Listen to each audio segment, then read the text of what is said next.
The Royal Crescent Hotel was a beacon of luxury and charm in the heart of the city, a place where history and opulence intertwined to create an experience like no other. As I entered the lobby of the Grand Hotel, I felt a sense of privilege wash over me.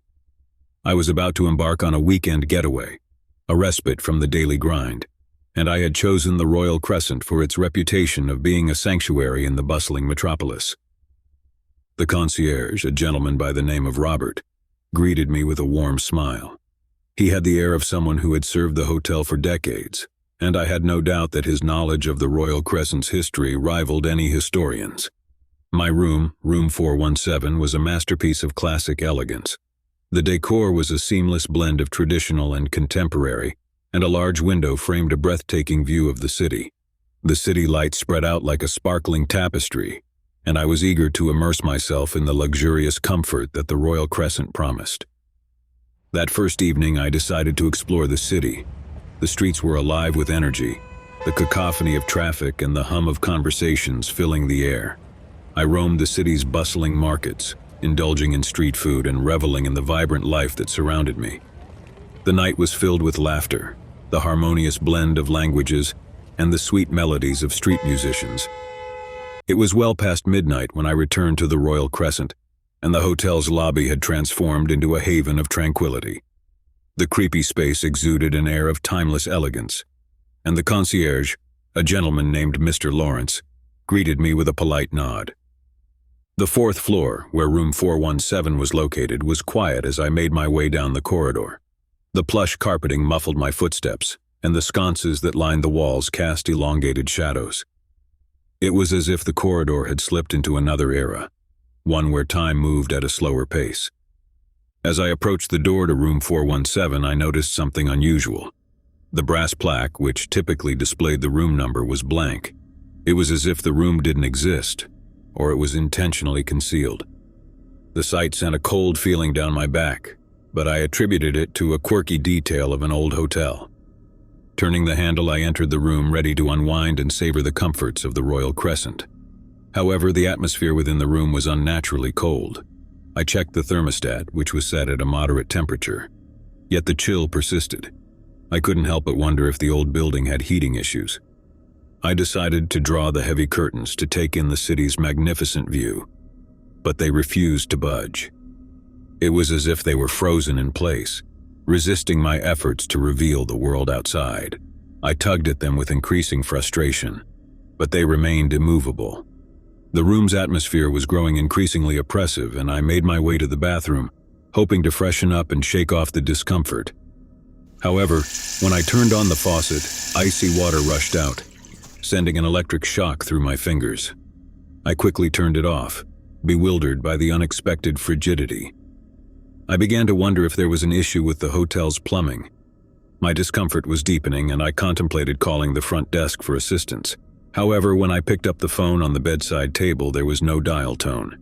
It was as if the room existed in a state of isolation, disconnected from the rest of the hotel. I decided to leave room 417 and speak with the concierge about the peculiarities I had encountered. As I approached the door, however, I hesitated. The brass plaque, previously blank, now bore an inscription, Room 417. The sight was bewildering, as if the room's identity had been in a state of flux, its existence uncertain. With a trembling hand, I opened the door, only to be met with a sight that would haunt my dreams for years to come. The room had transformed into a creepy chamber that bore no resemblance to the luxurious quarters I had entered. The wallpaper, once adorned with classic patterns, was now faded and peeling. The ornate furniture was replaced by drab, threadbare pieces, and the grand window that had framed the city's beauty was now veiled by heavy, moth-eaten curtains. I couldn't comprehend the change that had overcome room 417. It was as if I had been transported to a different era, a shadowy reflection of the Royal Crescent's past. My confusion gave way to a growing sense of dread, and I had the overwhelming urge to flee the room. Yet as I turned to leave, the door swung shut with a resounding thud. I was trapped, my heart racing as I struggled to open the door once more. It refused to yield, as if it were sealed against any attempt at escape. The room's temperature plummeted further, and a frigid breath seemed to emanate from the walls. I was engulfed by a sensation of suffocation, as if the very air had thickened with an otherworldly chill. The mirror in the bathroom, once a reflection of my own self, now bore a sinister visage. My reflection was marred by a grotesque distortion, the face in the glass twisted into a rictus of agony. As I stared at the contorted image, a voice, faint and distant, began to emanate from the walls. It was a chorus of whispers, indistinct yet unmistakably sinister. The words were garbled, their meaning lost in the cacophony, but the malevolence of the voices was undeniable. My fear reached a crescendo and I pounded on the door, desperate to escape the nightmarish confines of room 417. The air itself seemed to constrict around me, squeezing the breath from my lungs. And then, as suddenly as it had all begun, it ceased. The door swung open, the room returned to its previous state of elegance, and the frigid atmosphere dissolved. I stumbled out of the room, my pulse still racing, and made my way to the lobby. The night concierge, Mr. Lawrence, looked at me with concern as I recounted my ordeal. He listened patiently, his expression tinged with a mixture of sympathy and disbelief. When I asked about room 417, he hesitated before providing a response. He explained that the room had a notorious history within the hotel, one that had confounded guests and staff for generations. No one had ever been able to explain the enigma of room 417, a place where reality and illusion seemed to intermingle. As I left the Royal Crescent Hotel, I couldn't help but wonder about the countless others who had fallen victim to the room's sinister grasp. Its mysteries remained unsolved and its enigma endured, a chilling reminder that some secrets are meant to remain buried, hidden behind the walls of room 417. Over the years, I heard whispers of others who had encountered the room's scary transformation. Each account varied in detail, but the core experience remained the same: the room's sinister metamorphosis, the chilling voices, and the sense of entrapment. The enigma of room 417 continued to haunt the Royal Crescent, defying explanation and perpetuating its legacy of terror. The city's elite and curious alike would continue to check into the Royal Crescent, each guest tempting fate as they crossed the threshold of room 417. The room, with its history of enigmatic horrors, remained a dark secret within the Grand Hotel, a place where reality blurred with the supernatural, and where the line between the living and the dead grew thin. The end. Story 2. The small town of Willowbrook had always been a place shrouded in mystery. Tucked away in a remote corner of the countryside, it had a history rich with tales of unexplained phenomena and lingering secrets. It was in this enigmatic town that Sarah and Daniel had decided to spend a quiet weekend at the Willowbrook Hotel, a charming and rustic inn nestled among ancient oaks. The couple had come to Willowbrook in search of respite, a break from their busy lives in the bustling city. Sarah, with her fiery red hair and an insatiable curiosity, had a passion for history and a fascination with the unexplained. Daniel, on the other hand, was a pragmatic man, a software engineer who relied on logic and reason. The Willowbrook Hotel was a charming relic from another era, with creaking floorboards, antique furniture, and an air of nostalgia that enchanted its guests. It was rumored to have been a former convent and had a history dating back over a century. The hotel had been beautifully restored, and the couple found themselves enchanted by its timeless charm. Their first evening in Willowbrook was filled with the aroma of the nearby forest and the gentle hush of the river that wound its way through the town. They dined at the hotel's restaurant, savoring local delicacies, and then retreated to their room, which exuded an old-world charm. As the night settled in, Sarah's curiosity got the best of her, and she couldn't resist delving into the history of the hotel. She had read that there were whispers of a ghostly nun who was said to wander the halls at night, a figure from the hotel's mysterious past. Although Daniel dismissed the idea as mere folklore, Sarah couldn't help but be intrigued. Their room was adorned with an antique mirror, a relic from the convent's days. Sarah examined it closely, her reflection mingling with the hotel's rich history. She was convinced that she could see faint, ghostly images in the mirror, figures from a bygone era. Daniel, however, attributed it to the play of light and shadow. The night passed peacefully, and the couple awoke to the gentle rays of the morning sun streaming through their window. They spent the day exploring the town, taking leisurely walks through the lush woods, and enjoying the local cuisine at a nearby cafe. Willowbrook seemed to have an undeniable charm, and they were grateful for their escape from the city's bustling chaos. As the day turned into evening, the couple returned to the hotel, their footsteps echoing in the empty hallway. They had decided to spend the evening in their room, enjoying a quiet dinner in the comfort of their quarters. The sun dipped below the horizon, casting long shadows in the dimming light. It was while they were dining that the first unusual occurrence took place. The lights in their room flickered and then dimmed, casting the chamber in a dark twilight. Sarah dismissed it as an electrical glitch, but a sense of disquiet settled over Daniel. The couple decided to retire for the night, the light of a single lamp illuminating their path. As they settled into bed, they couldn't shake the feeling that they were not alone. It was as if the room held a silent, watchful presence, and the air seemed charged with an unspoken history. Sarah, still intrigued by the tales of the ghostly nun, suggested conducting a séance, a playful attempt to connect with the past.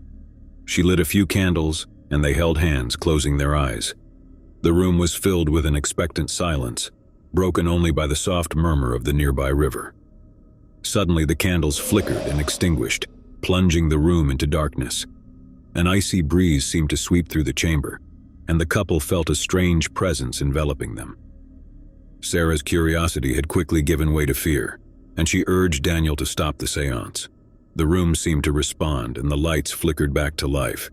Despite their unease, the couple attributed the bizarre experience to their imagination, heightened by the stories they had heard. They decided to sleep, hoping for a more peaceful night, but their night was anything but peaceful. As they lay in bed, a soft, ethereal voice filled the room. It was a whisper, barely audible but unmistakably present. The words were garbled like a forgotten language, and the voice seemed to resonate from the walls themselves. Sarah and Daniel exchanged nervous glances, their unease deepening. They couldn't pinpoint the source of the voice, and the air seemed charged with an otherworldly energy. As the whispering continued, it seemed to grow louder and more insistent. Suddenly, a shadowy figure materialized at the foot of their bed. It was a nun dressed in an antiquated habit, her face obscured by a veil. She was a phantom from the past, her form translucent and wavering. The couple watched in paralyzed horror as the ghostly figure extended a bony hand towards them. In a panic, Sarah and Daniel fled from their bed, their hearts pounding with terror. They rushed out of their room and into the hallway, their breathless flight taking them deeper into the hotel's ancient corridors. The corridor was poorly lit, and the flickering sconces cast mysterious shifting shadows. The couple found themselves in a labyrinth of hallways, their sense of direction muddled by the hotel's convoluted layout. The oppressive air seemed to close in around them, and the echoes of their footsteps reverberated through the silence. As they ventured further into the hotel, they encountered more spectral figures, each one a silent sentinel from the past. The ghostly nuns seemed to glide through the walls, their presence hauntingly real. The couple's fear was now mingled with a growing sense of disorientation. In the distance, they heard a soft, mournful chant, a haunting melody that seemed to beckon them. The voice, a chorus of ethereal nuns, echoed through the hallways, leading them deeper into the hotel's enigmatic heart. Sarah and Daniel couldn't resist the call, their curiosity overpowering their fear. They followed the haunting melody, their footsteps guided by an unseen force. The walls themselves seemed to pulse with a forgotten history, a narrative of secrets and regrets. The chant led them to a grand chamber, a place that seemed untouched by time. The room was bathed in a soft, ethereal light, and the walls were adorned with faded frescoes. At the center of the chamber stood a large, ornate mirror, its surface reflecting the ghostly figures that filled the room. The spectral nuns surrounded the mirror, their veiled faces turned towards its surface. As the couple watched in astonishment, the mirror seemed to come to life. Images from the past flickered across its surface, a montage of moments frozen in time. The mirror revealed the history of the convent, a tale of devotion and despair. It showed the nuns' lives, their dedication to their faith, and the sorrow that had enveloped them. The haunting images left an indelible mark on the couple, who now understood the hotel's dark secret. As the mirror's visions faded, the spectral nuns turned toward Sarah and Daniel, their gaze filled with a profound sadness. The couple could feel the weight of the nuns' unspoken stories, their presence a testament to a past that refused to be forgotten. The chant reached its crescendo, and the room seemed to vibrate with an otherworldly energy. Sarah and Daniel were caught in a maelstrom of history, their own lives entwined with the enigmatic past of the Willowbrook Hotel. In an instant, the room returned to its silent, timeless state. The spectral nuns faded into the walls, and the chamber fell into a profound stillness. The couple, their fear replaced by a sense of wonder, felt a deep connection to the hotel and its unexplained mysteries. They returned to their room, and as they lay in bed, they couldn't help but reflect on the events of the night. The enigmatic past of the Willowbrook Hotel had revealed itself, and the couple had become a part of its enduring history. The next morning, as they checked out of the hotel, they couldn't help but feel a sense of gratitude for their encounter with the spectral nuns. The experience had left an indelible mark on them, a reminder that some places held secrets that were meant to be shared with those who dared to seek the unknown. As they left Willowbrook behind, they carried with them a newfound appreciation for the mysteries of the world, and the knowledge that sometimes the most profound experiences could be found in the unlikeliest of places. The small town had revealed its enigmatic heart to the couple, and they would forever be bound by the echoes of the past. The end. Story 3. Emma Daniels was a seasoned businesswoman accustomed to the rigors of corporate life and the demands of the modern world. Her career had taken her to cities across the globe, from the bustling streets of New York to the tranquil charm of Paris. Yet amidst the constant flurry of meetings and deadlines, she yearned for a respite, a sanctuary to escape the cacophony of her fast-paced life. It was during a rare moment of self-indulgence that Emma stumbled upon the Sedgwick Hotel, an elegant establishment nestled in a picturesque town. Its Victorian charm and aura of quiet sophistication beckoned to her weary soul, and she couldn't resist the allure of its promise, a tranquil retreat away from the chaos of the corporate world. Upon her arrival, Emma was greeted by the warm smile of the hotel's concierge, a gentleman named Mr. Thompson. He was a true embodiment of old-world hospitality, his manner exuding a genuine warmth that instantly put her at ease. Emma's room, room 314, was a vision of timeless elegance, with its plush furnishings and a view of the verdant gardens that stretched beyond the hotel's windows. The Sedgwick Hotel seemed like the perfect haven for Emma, a place where she could escape the clutches of her demanding career and find solace in the simple pleasures of life. The town was a haven of tranquility, with its cobbled streets, charming boutiques, and friendly locals who greeted her with smiles.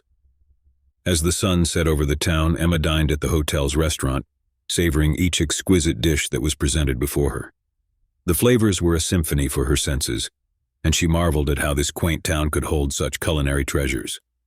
After dinner, she retired to her room, eager to savor the quiet solitude it offered.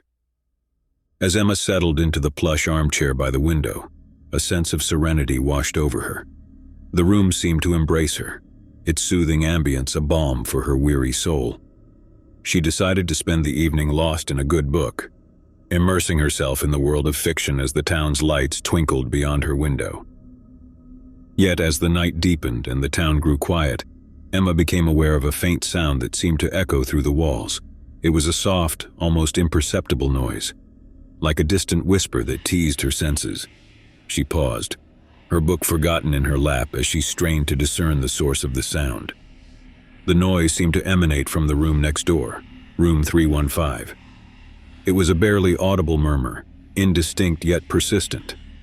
Emma couldn't help but wonder if her neighbor had left a television or a radio on, its volume lowered to a mere whisper.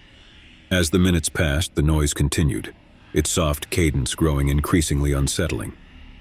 Emma could hear voices, muffled and hushed, as if a conversation was taking place in the adjacent room. Yet the words remained unintelligible, their meaning eluding her. Intrigued and perturbed in equal measure, Emma decided to investigate the source of the sound. She rose from her chair and crossed to the door that connected her room to room 315. She hesitated for a moment, her hand poised to knock, but before she could do so, the noise ceased abruptly. Confused and disconcerted, Emma returned to her room, unsure of what to make of the strange occurrence. She had barely settled back into her armchair when the noise resumed, as if in response to her departure. The whispered voices continued, their tone growing increasingly agitated. Determined to unravel the mystery, Emma decided to knock on the door of room 315. She could no longer ignore the enigmatic sounds that had captured her attention. With a sense of trepidation, she crossed to the adjoining door and rapped her knuckles against its surface.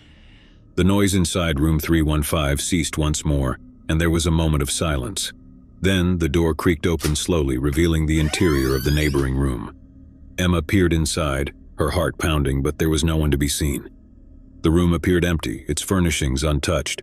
There was no sign of a television or a radio, and the whispered voices had fallen silent. Emma's sense of disquiet deepened, and she couldn't help but wonder if she had imagined the entire episode.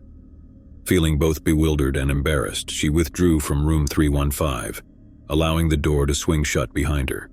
She returned to her room, determined to put the strange occurrence behind her and resume her evening of relaxation.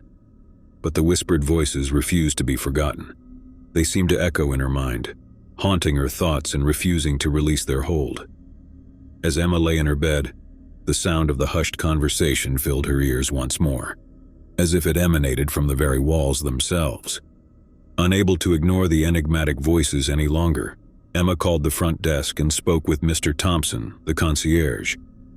She explained the strange sounds coming from room 315 and requested that someone investigate the matter. Mr. Thompson assured her that he would look into the situation, and a short while later he arrived at Emma's door. He wore a concerned expression as he listened to the noises coming from room 315, confirming that there was indeed something amiss.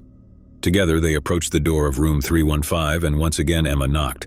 This time there was no response, and Mr. Thompson used a master key to unlock the door and enter the room. The chamber was bathed in an half-light, its curtains drawn to create a dim, almost oppressive ambience. As they stepped into the room, they found it to be as empty as it had appeared before. There were no signs of guests, and the whispered voices had once again fallen silent. As Mr. Thompson searched the room, Emma couldn't shake the sense of disquiet that filled her. She felt a compulsion to investigate further. With Mr. Thompson's permission, she decided to search the room herself, drawn by an inexplicable need to uncover the source of the enigmatic voices. As she combed through room 315, Emma couldn't find any clues that would explain the strange noises. The furniture was impeccably arranged, and the chamber was devoid of any electronic devices. The window offered a view of the night-shrouded town, its serenity in stark contrast to the unsettling events within. As Emma reached the bathroom, she noticed that the door was ajar. She pushed it open, revealing a scene that she could not believe.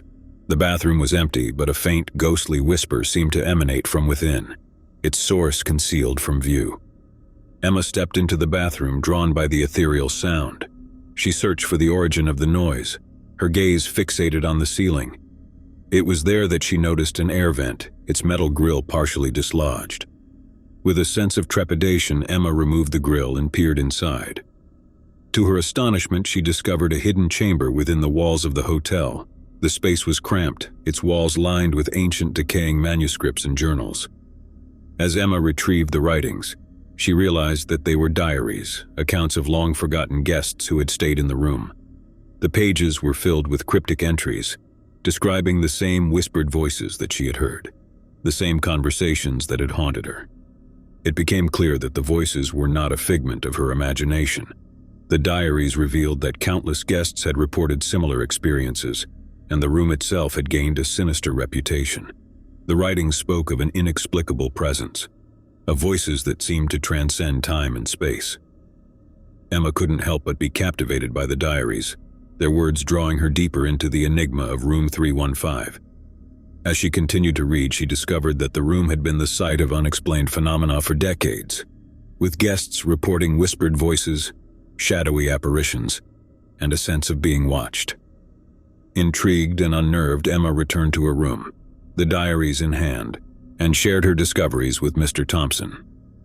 The hotel staff had been unaware of the hidden chamber within the walls, and the revelation left them with a sense of unease. Together, Emma and Mr. Thompson decided to conduct a thorough investigation into the history of room 315. They sought out local archives, delving into the town's past in search of answers. What they uncovered was a chilling tale of tragedy and unexplained occurrences. Room 315 had once been part of a grand mansion that had stood on the hotel's grounds. The mansion had been the residence of a wealthy family, the Howards, who had lived there in the late 19th century. The family had been known for their reclusive nature and had rarely been seen in the town. As Emma and Mr. Thompson delved deeper into the history of the Howards, they discovered that the family's isolation had been shrouded in mystery. Rumors abounded that they had been involved in arcane practices and had been consumed by a sense of foreboding. The diaries penned by various guests who had stayed in room 315 over the years revealed a recurring theme. They spoke of whispered voices and the sensation of being watched, as if the room itself held a dark presence. The enigma of room 315 had endured for generations, a haunting legacy that continued to bewilder and terrify those who entered its walls. It was as if the room had become a repository of the past, a place where the voices of the Howards and their unexplained secrets continued to echo. The hotel staff decided to seal off room 315, no longer allowing guests to stay there. Emma returned to her room, the diaries a testament to the enigmatic history of the Sedgwick Hotel. As she lay in her bed, she couldn't help but wonder about the countless guests who had been lured by the whispered voices of room 315, and the secrets that continued to elude understanding.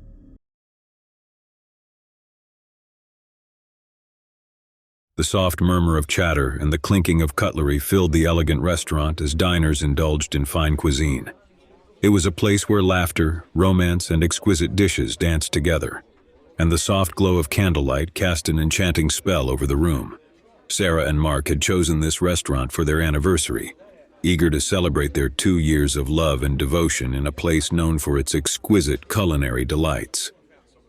As the couple sat at their table, exchanging smiles and holding hands across the polished mahogany, a subtle unease began to creep over them. Sarah had noticed a man sitting alone at the bar, his gaze fixated on their table. His dark, piercing eyes seemed to bore into her, making her skin prickle with discomfort. She nudged Mark and nodded subtly in the direction of the bar.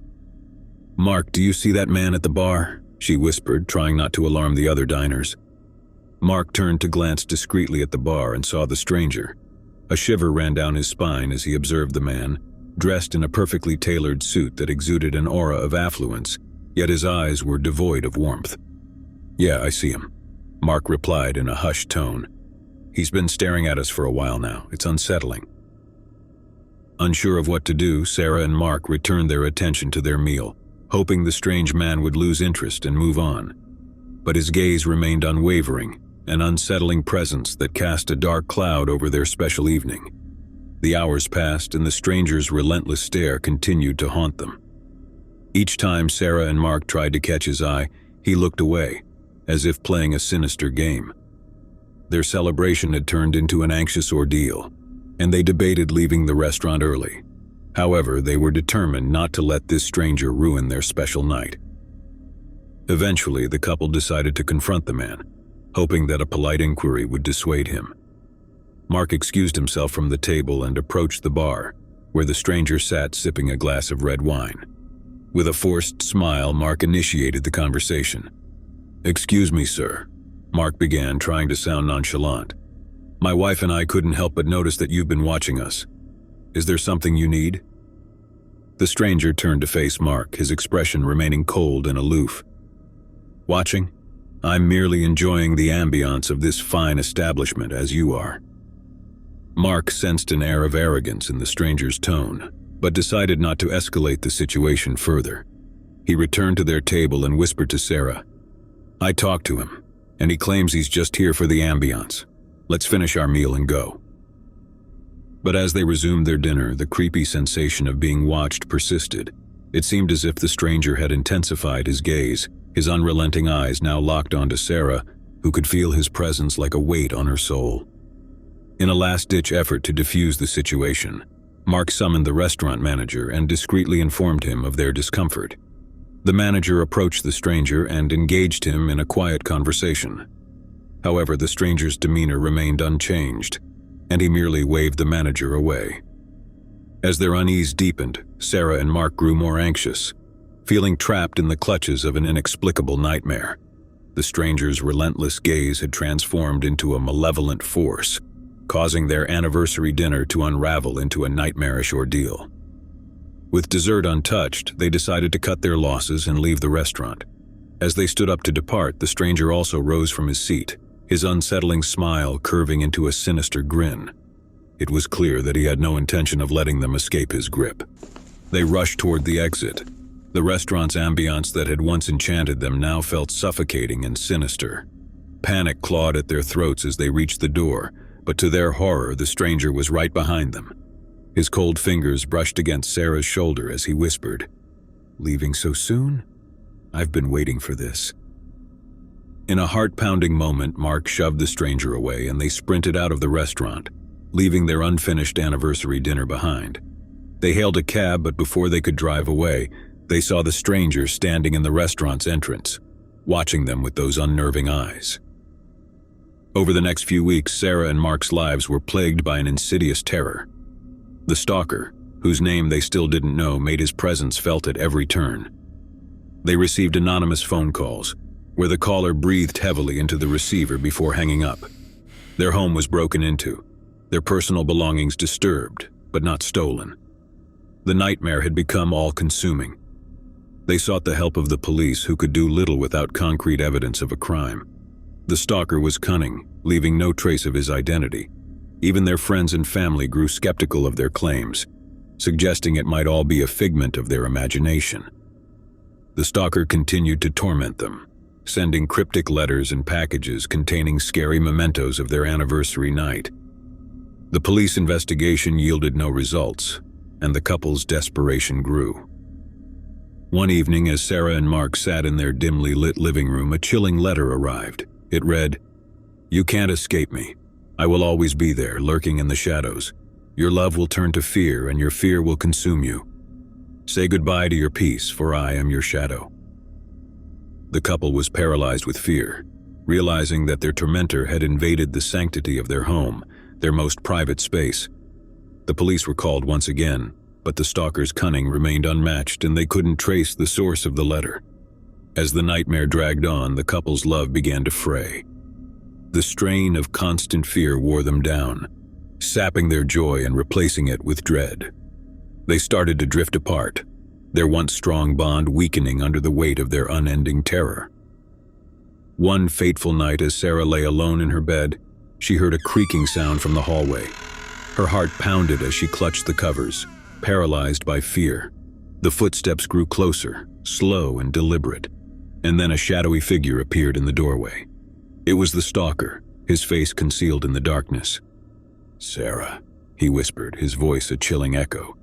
"You can't escape me." With a scream, Sarah tried to flee, but the stalker was upon her in an instant. The room became a battleground of terror and survival. She fought with every ounce of strength she had, desperately clawing, biting, and screaming for help. Mark, awakened by the commotion, rushed into the room and was met with a horrific sight. The stalker was on top of Sarah, his gloved hands gripping her throat, squeezing the life out of her. In a blind fury, Mark lunged at the attacker and a brutal struggle ensued. The stalker fought fiercely, but Mark's love for Sarah and a surge of adrenaline gave him the upper hand. With one final desperate push, he managed to overpower the stalker, pinning him to the floor. The stalker's mask slipped off in the struggle, revealing a face twisted by madness and obsession. The police arrived just in time to apprehend the stalker, who had been unmasked as a man named Victor Rourke, a former acquaintance of Mark's from years ago.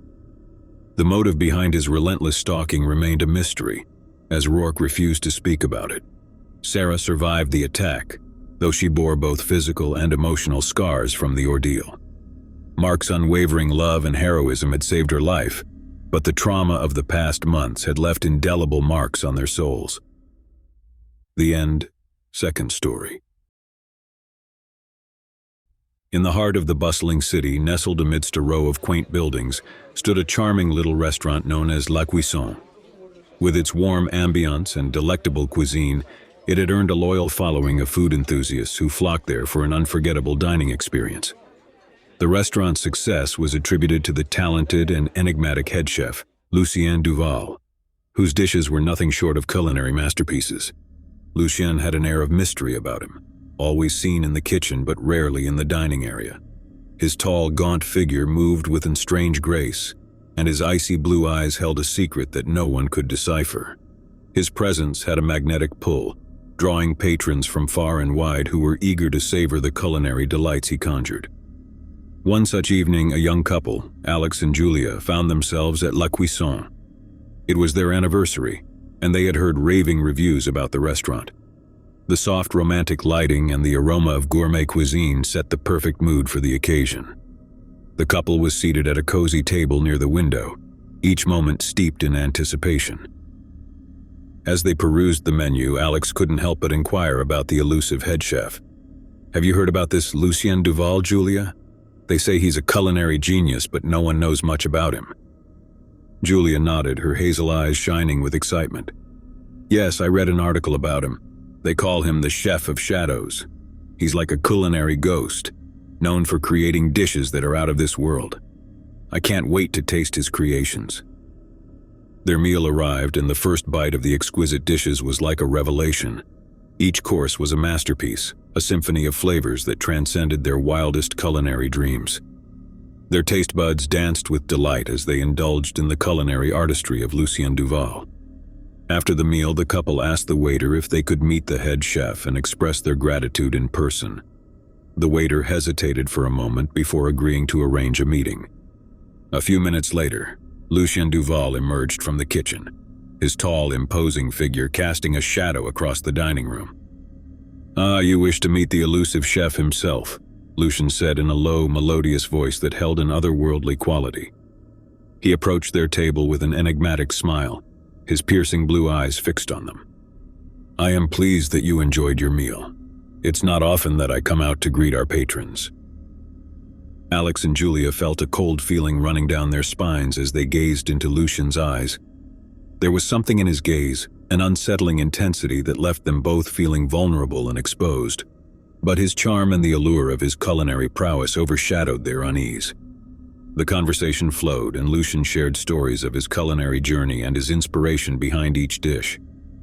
He revealed that he was a man of few words, preferring to express himself through his culinary creations. Julia found herself drawn to him, unable to look away from his mesmerizing presence. As the evening drew to a close, Lucien handed Alex and Julia a small handwritten note. "A token of my appreciation for your visit," he said, his smile never wavering. They thanked him and left the restaurant, still captivated by the experience. Little did they know that their lives were about to take a dark and twisted turn. Over the next few weeks, Alex and Julia became frequent visitors to La Cuisson. Their obsession with Lucien's culinary creations deepened, and they found themselves enthralled by the enigmatic chef's presence. With each visit, they grew more infatuated with him, and their lives began to revolve around the restaurant. One evening after their meal, Lucien invited them to the kitchen to witness the magic behind his creations. Julia was thrilled, and Alex couldn't help but wonder if their fascination was becoming an obsession. In the kitchen, they watched as Lucien worked his culinary wizardry, his hands moving with a grace that seemed almost supernatural. As they left the kitchen, Lucien handed Julia another note. "A special gift for our most loyal patrons," he said with a sly smile. The note contained an invitation to a private dinner event hosted by Lucien himself at the restaurant. It was an opportunity they couldn't resist, and they eagerly accepted. The night of the private dinner arrived, and the couple was filled with excitement. They were among a select few guests seated at a long, elegantly decorated table. Lucien moved between tables, sharing stories and anecdotes, creating an intimate atmosphere. As the evening progressed, Julia noticed that some of the other guests seemed oddly subdued. Their eyes were glazed, and they spoke in hushed tones as if under a spell. She mentioned her observations to Alex, who dismissed her concerns, attributing the odd behavior to the enchantment of the evening. As the night wore on, the couple felt an increasing compulsion to please Lucien, to gain his favor. They hung on his every word, eager to meet his expectations. The intoxicating aura of the evening had them in its grip, and their obsession with Lucien deepened to a point where they would do anything to keep him happy. Finally, it was time for the pièce de résistance. Lucien unveiled a grand feast, an opulent display of culinary brilliance. Each course was a work of art, a fusion of flavors that transcended the boundaries of reality. It was a meal like no other, and the guests indulged with fervor, unaware of the sinister undercurrent that ran through the evening. As the final course was served, Lucian made a chilling announcement. "Tonight we shall partake in a tradition that has been passed down through generations," he said, his voice carrying an eerie resonance. "A tradition that binds us together forever." He raised a glass filled with a deep red liquid, and the other guests followed suit, their eyes glazed and vacant. Alex and Julia were caught in the hypnotic spell of the evening, unable to resist. They raised their glasses and drank, the liquid burning like fire as it coursed down their throats. Within moments, they felt an excruciating pain searing through their bodies, as if their very souls were being torn apart. Their vision blurred, and they gasped for breath, unable to comprehend the horror unfolding around them. As their consciousness slipped away, they saw the other guests convulsing and writhing in agony, their faces contorted in a silent scream. Lucien's smile remained intact, a sinister glint in his eyes. The next morning, the police received an anonymous tip about a series of gruesome murders at La Cuisson. When they arrived, they found a scene of unimaginable horror. The restaurant was drenched in blood, and the lifeless bodies of the guests were scattered throughout, their faces frozen in a grotesque rictus of agony. Lucien Duval, the enigmatic head chef, was nowhere to be found. He had vanished into the shadows, leaving behind a trail of terror and death. The investigation that followed would reveal the true extent of his malevolent obsession with culinary perfection, and the twisted rituals he had used to bind his victims to him. The horror of that night would haunt the city for years to come, a chilling reminder that even in the world of fine dining and gourmet cuisine, the line between obsession and madness could be razor thin. I rented an Airbnb for a short vacation, eager for a break from the hustle and bustle of my city life. The listing boasted a cozy cottage in the woods, promising tranquility and a chance to reconnect with nature. It seemed like the perfect escape, and I was excited to leave the city behind for a while. The drive to the cottage was long and winding, the road becoming progressively narrower as I ventured deeper into the woods. The lush greenery and towering trees enveloped me, and a sense of isolation began to set in. I couldn't help but feel a little apprehensive as the world I knew faded away, and the forest closed in around me. After what felt like hours, I arrived at the address provided. The cottage was a charming sight, nestled amidst the trees with a small, meandering stream nearby. It looked like something out of a fairy tale, and I couldn't help but smile at the idyllic setting. My host, a middle-aged man named Richard, greeted me warmly. He was polite and seemed genuinely concerned about ensuring my stay was comfortable. The cottage was cozy, with all the amenities I needed for a peaceful getaway. Richard had prepared a basket of fresh fruits and a handwritten note, welcoming me to his slice of paradise. As I settled in, I couldn't help but feel a sense of relief wash over me. The solitude and beauty of the place were exactly what I had been looking for. The days were spent hiking in the woods, reading by the stream, and watching the fireflies dance in the evening light. It was blissful, a world away from my city life. But as the days turned into nights, a subtle undercurrent of unease began to surface. The silence of the woods was oppressive, and the shadows that lurked in the trees seemed to carry secrets of their own. I told myself it was just my imagination running wild, that I was simply not used to the quiet of the forest. One evening, as I was sitting on the porch, I noticed a path leading deeper into the woods. I hadn't explored that direction yet, and curiosity got the better of me. I decided to follow the trail, hoping to discover a hidden gem in the woods. The path led me to a small clearing where I found an old, overgrown garden. It was a beautiful spot, but it had been neglected for some time. Wildflowers had taken over, and the remnants of what must have once been a vibrant garden were now barely visible. It was both enchanting and eerie, and I couldn't help but feel a sense of melancholy in the air. As I wandered through the garden, I discovered a weathered gravestone hidden among the wildflowers. The inscription was barely legible, but I could make out the name Eleanor. The gravestone seemed out of place in the garden, and I couldn't help but wonder who Eleanor had been. I returned to the cottage, my mind filled with questions. I asked Richard about the garden and the gravestone, and his demeanor changed subtly. He seemed uncomfortable and avoided giving me a direct answer. Instead, he mumbled something about the garden being a remnant of the previous owner's passion and urged me not to worry about it. Despite his reassurance, the unease that had been growing within me intensified. There was something about the garden, about Richard's reaction, that felt off. I couldn't shake the feeling that there was more to this place than met the eye. As the days passed, I became more attuned to the subtle details of the cottage. The rooms were filled with old furniture and knickknacks, each piece seeming to carry a story of its own. I had a growing suspicion that Richard was not the only one who had lived in this cottage. One afternoon, while searching for a spare blanket in the attic, I stumbled upon a box of old photographs. They depicted a family, a couple with 2 children, and a small cottage in the woods. The photographs were dated from decades ago, and I couldn't help but feel a connection between the images and the cottage I now inhabited. I decided to dig deeper into the history of the cottage, hoping to uncover the secrets that seemed to be lurking within its walls. I reached out to the local library and conducted research into the area. It was then that I stumbled upon a news article from the 1960s, a headline that made my blood turn cold. The article described a tragedy that had taken place in the very cottage I was staying in. A family of 4 had lived there, but their lives had been cut short in a horrific accident. The cause of the accident was never determined, and the cottage had been left abandoned ever since. As I read the details of the story, my mind raced with questions. It seemed that Richard had not been entirely truthful about the cottage's history. I couldn't help but feel a sense of foreboding, as though the spirits of the past were reaching out to me, urging me to uncover the truth. One evening I decided to explore the garden again, drawn to the mystery of Eleanor's gravestone. The sun had dipped below the horizon, casting long shadows in the fading light. I reached the garden and stood before the gravestone, the air heavy with a sense of the past. As I gazed at the gravestone, I heard a soft whisper in the wind, a voice that seemed to come from the depths of the forest.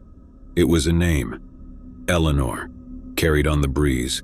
The sound was so faint, so distant, that I couldn't be sure if I had truly heard it, or if it was a figment of my imagination. But I couldn't ignore the sensation that the cottage and the garden held a connection to the family from the past, that their story was entwined with the place I now called home. The unease that had been growing within me intensified, and I knew I had to uncover the truth. The next day, I decided to reach out to the local community for information about the family who had once lived in the cottage. I visited the nearby town and began asking questions, hoping to find someone who remembered the family from decades ago. It was a long and tedious process, but eventually I struck a breakthrough. An elderly woman in the town had known the family and remembered their tragic story. She told me about Eleanor, the youngest daughter who had died under mysterious circumstances. Eleanor had been a bright and lively child, the woman explained, but her death had cast a shadow over the family. It was believed that she had drowned in the stream near the cottage, but the circumstances surrounding her death had always been unclear. There were whispers of foul play, of secrets that had been buried with her. As I listened to the woman's story, my heart raced. The pieces of the puzzle were slowly falling into place. It seemed that the spirits of the past were reaching out to me, urging me to uncover the truth of what had happened to Eleanor. I returned to the cottage, my mind filled with a sense of determination. It was clear that Richard had been keeping secrets, that he knew more about the history of the cottage than he had let on. I needed to confront him, to demand answers about Eleanor and the family from the past. That evening, I found Richard in the living room, sitting by the fireplace. I could see the unease in his eyes as I approached, and I wasted no time in confronting him about the family's history. Richard hesitated for a moment, his gaze fixed on the flickering flames in the fireplace. Then he began to speak, his voice heavy with sorrow. He revealed that he was the sole surviving member of the family, that he had been a child at the time of Eleanor's death. He told me the truth about the family's history, about the darkness that had cast a shadow over their lives. It was a tale of secrets and tragedy, of a young girl's life cut short under mysterious circumstances. He explained that Eleanor's death had torn the family apart, that her memory still haunted him to this day. As he spoke, I could see the pain in his eyes, the weight of guilt that he had carried for decades. It became clear that Richard had chosen to keep the family's history hidden, that he had wanted to protect me from the darkness that lurked within the cottage. But the truth had a way of coming to light, and as Richard finished his story, I couldn't help but feel a sense of closure. Eleanor's spirit had reached out to me, urging me to uncover the truth, and in doing so I had helped to bring the family story to light. The following days were filled with a sense of healing and understanding. Richard and I spent hours talking about the past, sharing our memories of the family and the cottage. It was a bittersweet experience, a chance to come to terms with the tragedy that had unfolded there. As I prepared to leave the cottage, I couldn't help but feel a sense of gratitude for the lessons I had learned. The spirits of the past had reminded me of the importance of uncovering the truth, of not letting the secrets of history remain buried. The cottage in the woods had been a place of beauty and darkness, a sanctuary for the lost, and a repository of the past. Eleanor's spirit had reached out to me, urging me to uncover the truth, and in doing so, I had helped to bring her memory to light. As I drove away from the cottage, I couldn't help but feel that Eleanor's presence still lingered, watching over the place she had once called home. The shadows of the past had been dispelled, and in their place there was a sense of peace and closure. The cottage in the woods had been a place of secrets and mysteries, but it had also been a place of healing and understanding. And as I looked back at the cottage one last time, I knew that its history would forever be a part of my own story, a reminder of the enduring power of the past and the importance of uncovering the truth.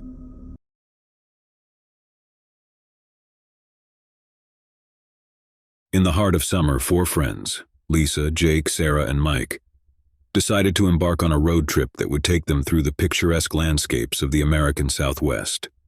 With a packed car, they set out on a journey filled with laughter, adventure, and the promise of unforgettable memories. Their chosen route would lead them through desolate stretches of highway that wound through vast, arid deserts, isolated and remote. As they drove, the scenery transformed from bustling cities to barren wilderness, and the open road seemed to stretch on forever. Lisa, the driver, navigated with precision as Jake, her partner, manned the stereo. Their laughter filled the car, and they sang along to their favorite tunes, their spirits high as they embraced the freedom of the open road. Sarah and Mike in the back seat shared jokes and snacks, their faces illuminated by the ever-present glow of their smartphones. Hours passed, and the group marveled at the stunning vistas that unfolded before them. The landscape was simultaneously awe-inspiring and desolate, a stark reminder of the vastness of nature. But as the sun dipped below the horizon, the realization dawned that they were venturing deeper into the isolated desert, with no signs of civilization in sight. "We should probably find a gas station soon," Lisa remarked, her eyes scanning the barren landscape. Jake consulted the map and his smartphone, trying to determine the nearest gas station. There should be one a bit further ahead, but it's hard to tell exactly how far. With growing concern, they continued driving, hoping to reach the elusive gas station before their fuel gauge reached empty. But the hours passed and their situation grew more precarious. The landscape became increasingly desolate with no signs of life or infrastructure. The fuel gauge continued its relentless descent, and anxiety filled the car. Jake's phone lost signal, leaving them without GPS or a means to contact anyone for help. The group exchanged worried glances, realizing they were in a dire predicament. "It's been hours since we saw a gas station," Lisa said, her voice tinged with panic. Mike, trying to stay positive, tried to reassure the group. "There's got to be something up ahead, we'll make it." As the last dregs of fuel were siphoned from the tank, the engine sputtered and died. The car coasted to a halt on the side of the highway, surrounded by an endless expanse of desert under the moonlight.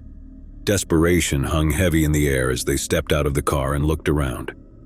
The silence was dark, broken only by the howling of the wind through the barren landscape. "We can't stay out here," Sarah said, her voice trembling. Mike's face was grim as he surveyed the empty highway. "We'll have to start walking and look for help. Maybe we'll find a gas station or a passing vehicle." With no other option, they set off on foot, clutching their flashlights and whatever supplies they had in the car. The desert night was unforgiving, the temperature dropping rapidly, and the haunting emptiness of the landscape added to their growing fear. Hours turned into a seemingly endless trek, and their energy waned. Sarah and Lisa shivered in the cold desert air, their feet aching from the miles they'd walked. Their hope began to fade, replaced by a gnawing dread that they might never find help in this desolation. Suddenly, Mike spotted a distant glow on the horizon. "Look, there's a light. It could be a gas station or a building. Let's go." Renewed with hope, they quickened their pace, heading toward the distant light. But as they approached, they realized it was not a gas station, but a solitary, dilapidated building that seemed abandoned for years. The flickering neon sign that once declared Oasis Diner hung precariously, its letters missing or askew. Reluctantly, they entered the diner, their flashlights revealing a scene frozen in time. Dust-covered tables and chairs, shattered glass, and tattered menus were strewn about the interior. It was a haunting sight that left them with a sense of foreboding. Mike called out, but there was no response. The place seemed deserted, and its silence was scary. With no other options, they decided to search for any supplies that might help them get back on the road. As they explored the diner, they discovered an old cash register, empty except for a few decaying dollar bills.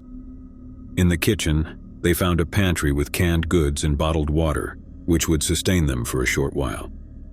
The group debated whether to spend the night in the abandoned diner or continue their journey on foot. The decision was fraught with uncertainty, but the chilling isolation of the desert night outside made the choice clear. They decided to stay and rest before resuming their quest for help at first light.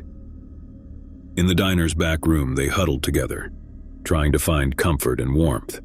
They shared stories and jokes to lighten the mood, but the strange surroundings and their dire situation hung heavily over them.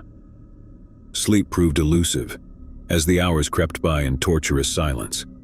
The sense of isolation weighed on them, and their growing anxiety made each creak of the abandoned building seem like an impending threat. Just as they were beginning to doze off, a haunting sound echoed through the diner, a sound that sent a cold feeling down their backs. It was a faint, creepy melody, like an old music box playing a twisted lullaby. The group's eyes met, their faces pale with fear. "Did you hear that?" Jake whispered, his voice trembling. Sarah nodded, her eyes wide with terror. "It's coming from the kitchen." Mike, with a flashlight in hand, ventured into the dark kitchen. The others followed, their hearts pounding as the haunting melody grew louder. As they entered the kitchen, they discovered the source of the sound. An old music box on the counter, its cracked lid slightly ajar. The music box played its haunting tune with a life of its own, its winding key untouched. The melody had an ethereal quality, as if it were beckoning them to some dark, mysterious place. Terrified and unable to comprehend the phenomenon, they watched as the lid of the music box slowly closed, its music fading into silence.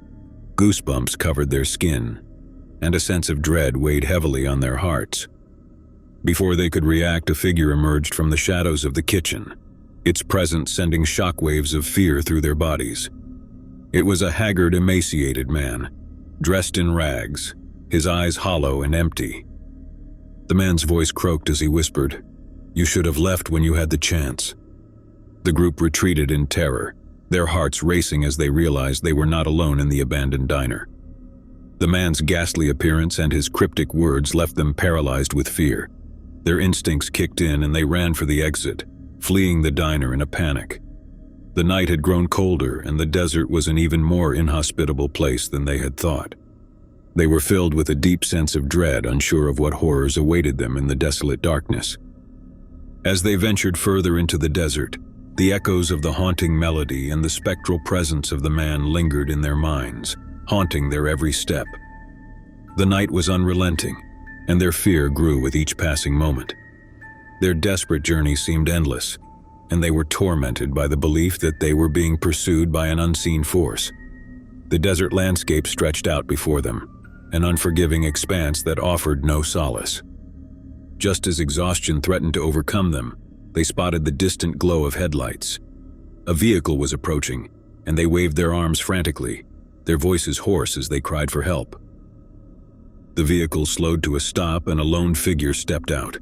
It was a truck driver, a grizzled man with a weathered face who listened to their story with a mixture of concern and skepticism. "We ran out of gas and ended up in an abandoned diner," Lisa explained, her voice shaking.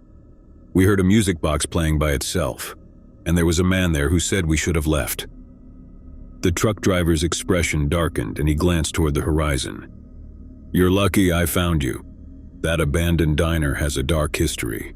They say it's haunted by the souls of those who got lost in the desert and never found their way out. With a sense of urgency, the truck driver offered to take them to the nearest town, where they could get the help they needed. As they piled into the truck, their relief was palpable, and they couldn't escape the feeling that they had narrowly escaped a horrific fate. Story 2. In the heart of summer, Mark set out on a cross-country journey to visit his family. The open road stretched before him, inviting him to embark on an adventure filled with excitement and the promise of reunions with loved ones. Armed with a map, a trusty old car, and a sense of adventure, he headed out, leaving behind the bustling city for the wide expanse of the countryside. As Mark drove through picturesque landscapes and quiet towns, he marveled at the diversity of the country. The journey was marked by changing scenery, from lush forests to rolling hills and dusty highways. Along the way, he exchanged pleasantries with friendly strangers, visited quaint diners, and admired roadside attractions. The trip was proving to be everything he had hoped for. One evening, as the sun dipped below the horizon, Mark found himself in a remote stretch of the highway, far from any signs of civilization. The desolation of the area was almost sinister, with miles of empty road surrounded by an expansive wilderness. As he drove, he noticed that his fuel gauge was approaching empty, and the nearest gas station was still miles away. Growing increasingly anxious, Mark kept an eye on the fuel gauge, hoping that he could reach the gas station in time. But as the needle inched closer to E, a sense of unease settled in. He knew he was in a remote area, and the idea of running out of gas in the middle of nowhere was unsettling. The car's engine sputtered, and Mark watched in dread as the fuel gauge finally hit E. The engine died, and he coasted to a stop on the side of the highway. Panic surged through him as he realized the predicament he was in, stranded in a desolate place with no one in sight. Mark's initial reaction was to call for help, but to his dismay, he discovered that his cell phone had no signal in the remote location. He felt a sense of isolation and vulnerability, and his mind raced as he tried to figure out what to do next. Just as he was considering starting the long walk to the gas station, a vehicle approached from behind. A pickup truck pulled up, and Mark watched with a mixture of relief and caution as a burly man in his 40s stepped out. The man wore a worn flannel shirt, and his face was obscured by a scruffy beard. He had a gruff appearance, and Mark couldn't quite read his intentions. "Car trouble?" the man asked, his voice a gravelly baritone. Mark nodded, trying to sound as composed as possible. "Yeah, I ran out of gas. I was just about to start walking to the gas station." The man's response was a slow, almost menacing smile that made Mark freeze. "No need for that, friend. I can help you out." Reluctantly, Mark accepted the man's offer of assistance. The stranger retrieved a gas can from his truck and began pouring the fuel into Mark's tank. As he worked, he engaged Mark in conversation, asking about his journey and his destination. Mark was polite but guarded, sensing something unsettling about the man. There was an air of intensity and a strange gleam in the stranger's eyes that made him uncomfortable.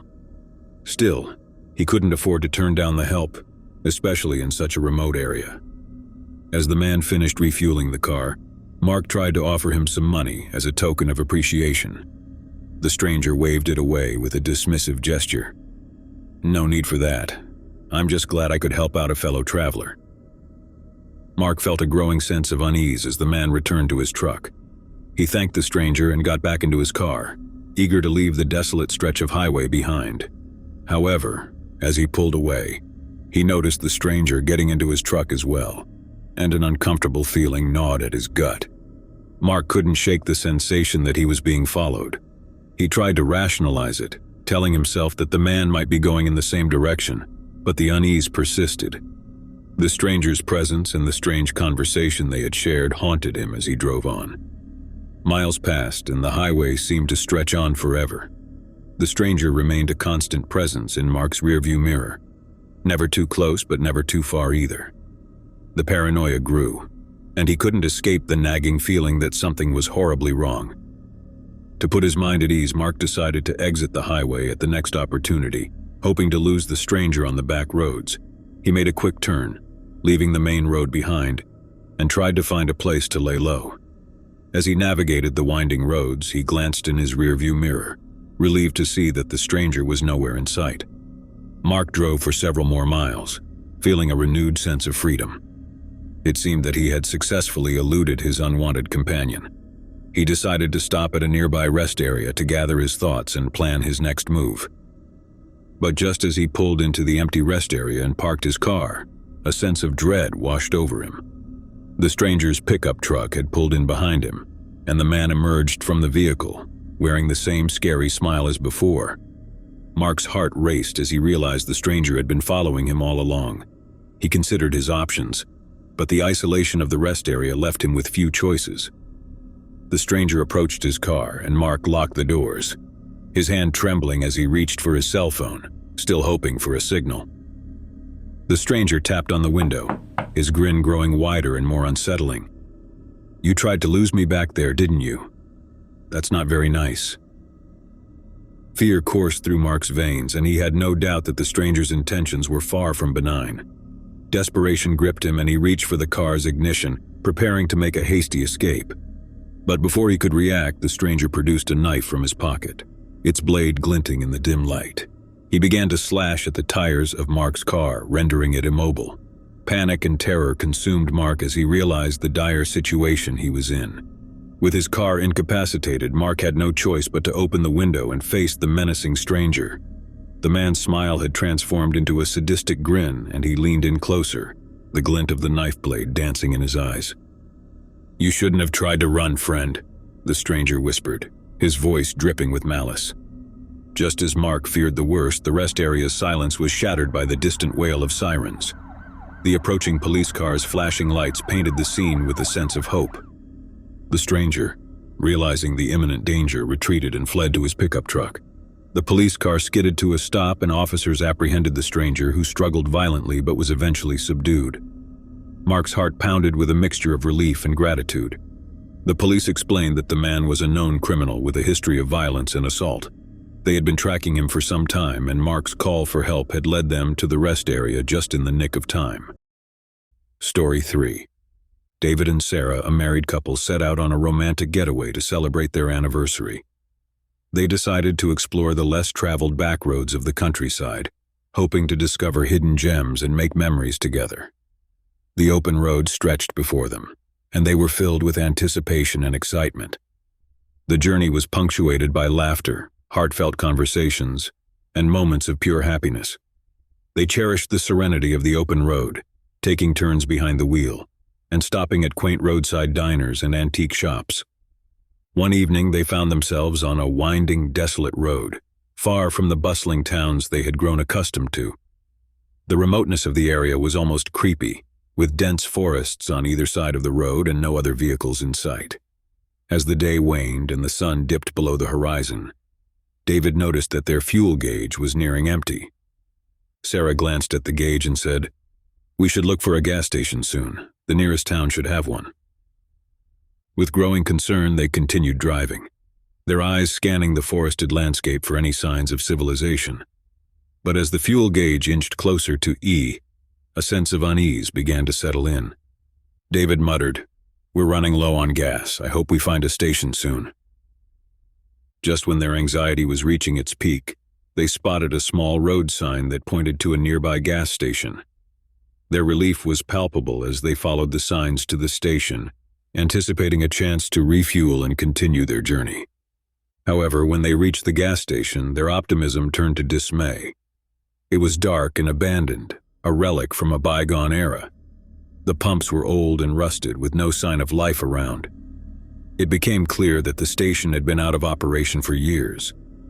With a heavy heart, David turned to Sarah and said, "It looks like we'll have to find another station. Let's hope there's one not too far away." As they continued driving down the winding road, the forest grew denser and the sense of isolation more pronounced.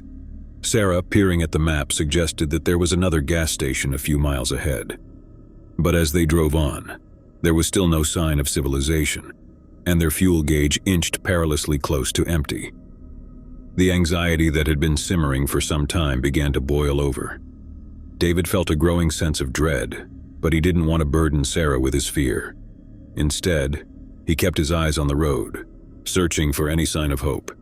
Just when they were beginning to lose hope, they spotted a small, secluded house nestled in the woods. A dim light glowed in one of the windows, offering a faint glimmer of hope. David decided to stop and ask for directions or help, thinking that maybe the residents would have a gas can or some information about the nearest station. As they approached the house, the atmosphere grew increasingly strange. The dense woods seemed to encroach upon the road, and the night was eerily silent. The sense of isolation was overwhelming, and it felt as if they were the only people for miles around. David parked the car in front of the house, and they hesitantly approached the front door. As they reached the porch, they could hear faint, muffled voices from inside, and the sound of clinking utensils and dishes. Sarah whispered, "It seems like a family dinner. Let's knock and ask for help." David agreed, and he raised his hand to knock on the door. But before he could do so, the door swung open with a creak, revealing a tall, imposing man in his 50s. He had a scruffy beard and intense, unblinking eyes that seemed to pierce through David and Sarah. "Can I help you?" the man asked, his voice steady but devoid of warmth. David stammered, "We're out of gas and we were wondering if you could point us to the nearest gas station. We saw your lights on and thought maybe you could help." The man's smile was strained and his gaze never left them. "I'm sorry, but we're quite far from the nearest gas station. You're welcome to come inside and wait for morning, but we can't offer any gas."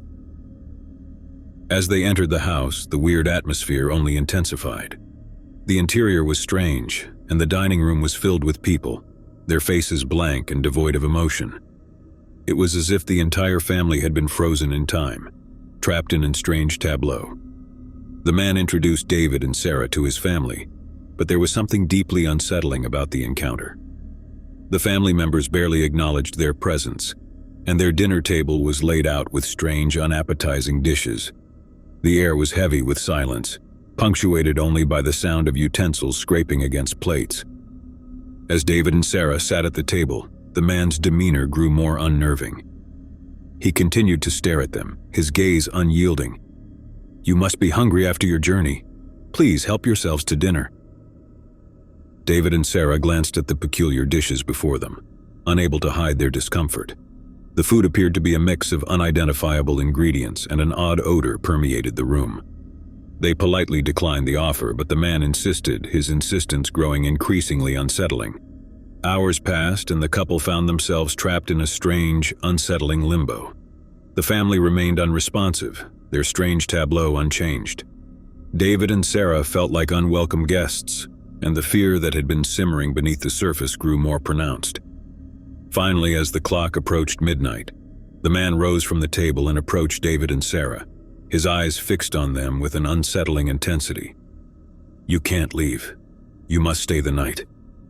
Sarah's heart raced as she asked, "Why can't we leave?" "We just need to find a gas station." The man's response was chilling. "You can't leave because you've seen too much.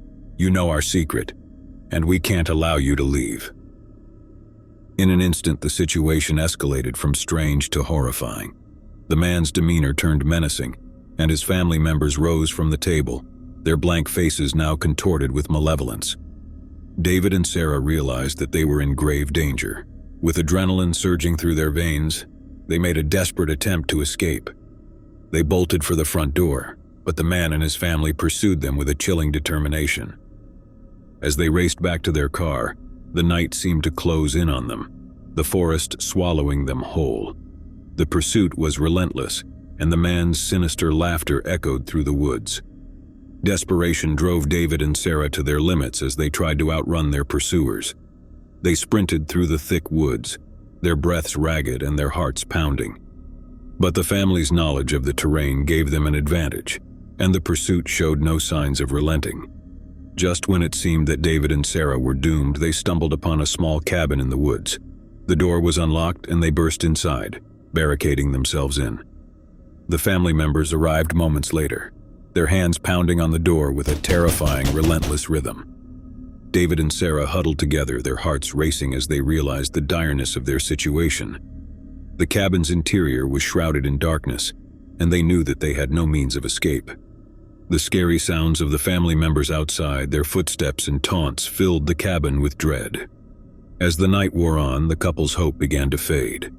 The sinister family showed no signs of giving up, and the relentless pursuit had become a nightmare that refused to end. The darkness was their only ally, but it couldn't shield them from the malevolent presence lurking just outside the cabin. In the darkness, David and Sarah clung to each other, their fear and desperation consuming them. The horrifying realization that they were trapped in a remote cabin with no hope of escape, at the mercy of a sinister family, was a nightmare come to life. I had been out with friends one Saturday night, and the time had slipped away from me. By the time I realized I needed to head home, it was already past midnight, and the city was shrouded in a scary stillness. I knew taking an Uber was the safest option at this hour, so I requested a ride and watched as the app matched me with a driver named Mark. Mark's car arrived within minutes, and I hurriedly climbed into the back seat, eager to get home. He greeted me with a friendly smile and asked for my destination. I mumbled my address, and he pulled away from the curb. The ride started like any other. We exchanged pleasantries, talking about the weather, our weekends, and other small talk. Mark seemed polite and unassuming, a middle-aged man with a calm demeanor. I relaxed into the ride, letting the soft hum of the engine lull me into a sense of security. As we drove through the streets, my thoughts wandered. I couldn't help but feel a tinge of unease. The city looked different at night, its familiar landmarks casting long, dark shadows. I reminded myself that I was in an Uber, one of the safest ways to get around, or so I had always believed. My unease deepened when I noticed that Mark was taking a different route than usual. It was a longer, more desolate path that led through an industrial area. I questioned him, my voice trembling slightly. "Why are we going this way? Isn't there a quicker route?" Mark turned to me, and his eyes seemed to glitter with an unsettling intensity in the car. "Oh, this is a shortcut, trust me. It'll save us some time." I wanted to believe him, but my instincts were screaming that something was wrong. I glanced at my phone, the GPS screen confirming that we were veering off the regular route. Panic began to churn in my stomach. I was about to protest again when Mark suddenly slowed down and pulled over to the side of the road. My heart pounded in my chest as I realized we were in a desolate industrial area with no signs of life around. The silence was oppressive, and the only light came from the street lamp above us. Mark turned off the engine and smiled, but it was a smile that freaked me out. "I think we should take a little detour." Panic washed over me, and I fumbled for my phone, ready to call for help or dial 911. But Mark leaned closer, his breath hot on my neck, and his hand snaked out to grab my phone. "Where do you think you're going?" he hissed, his voice laced with malice. "You're not calling anyone." The realization hit me like a freight train. This wasn't a mere detour, it was a nightmare unfolding before my eyes. I was alone in a car with a sinister man, miles away from help, and I had no way to defend myself. I knew I had to act quickly. With adrenaline surging through my veins, I opened the car door and bolted out onto the dark street.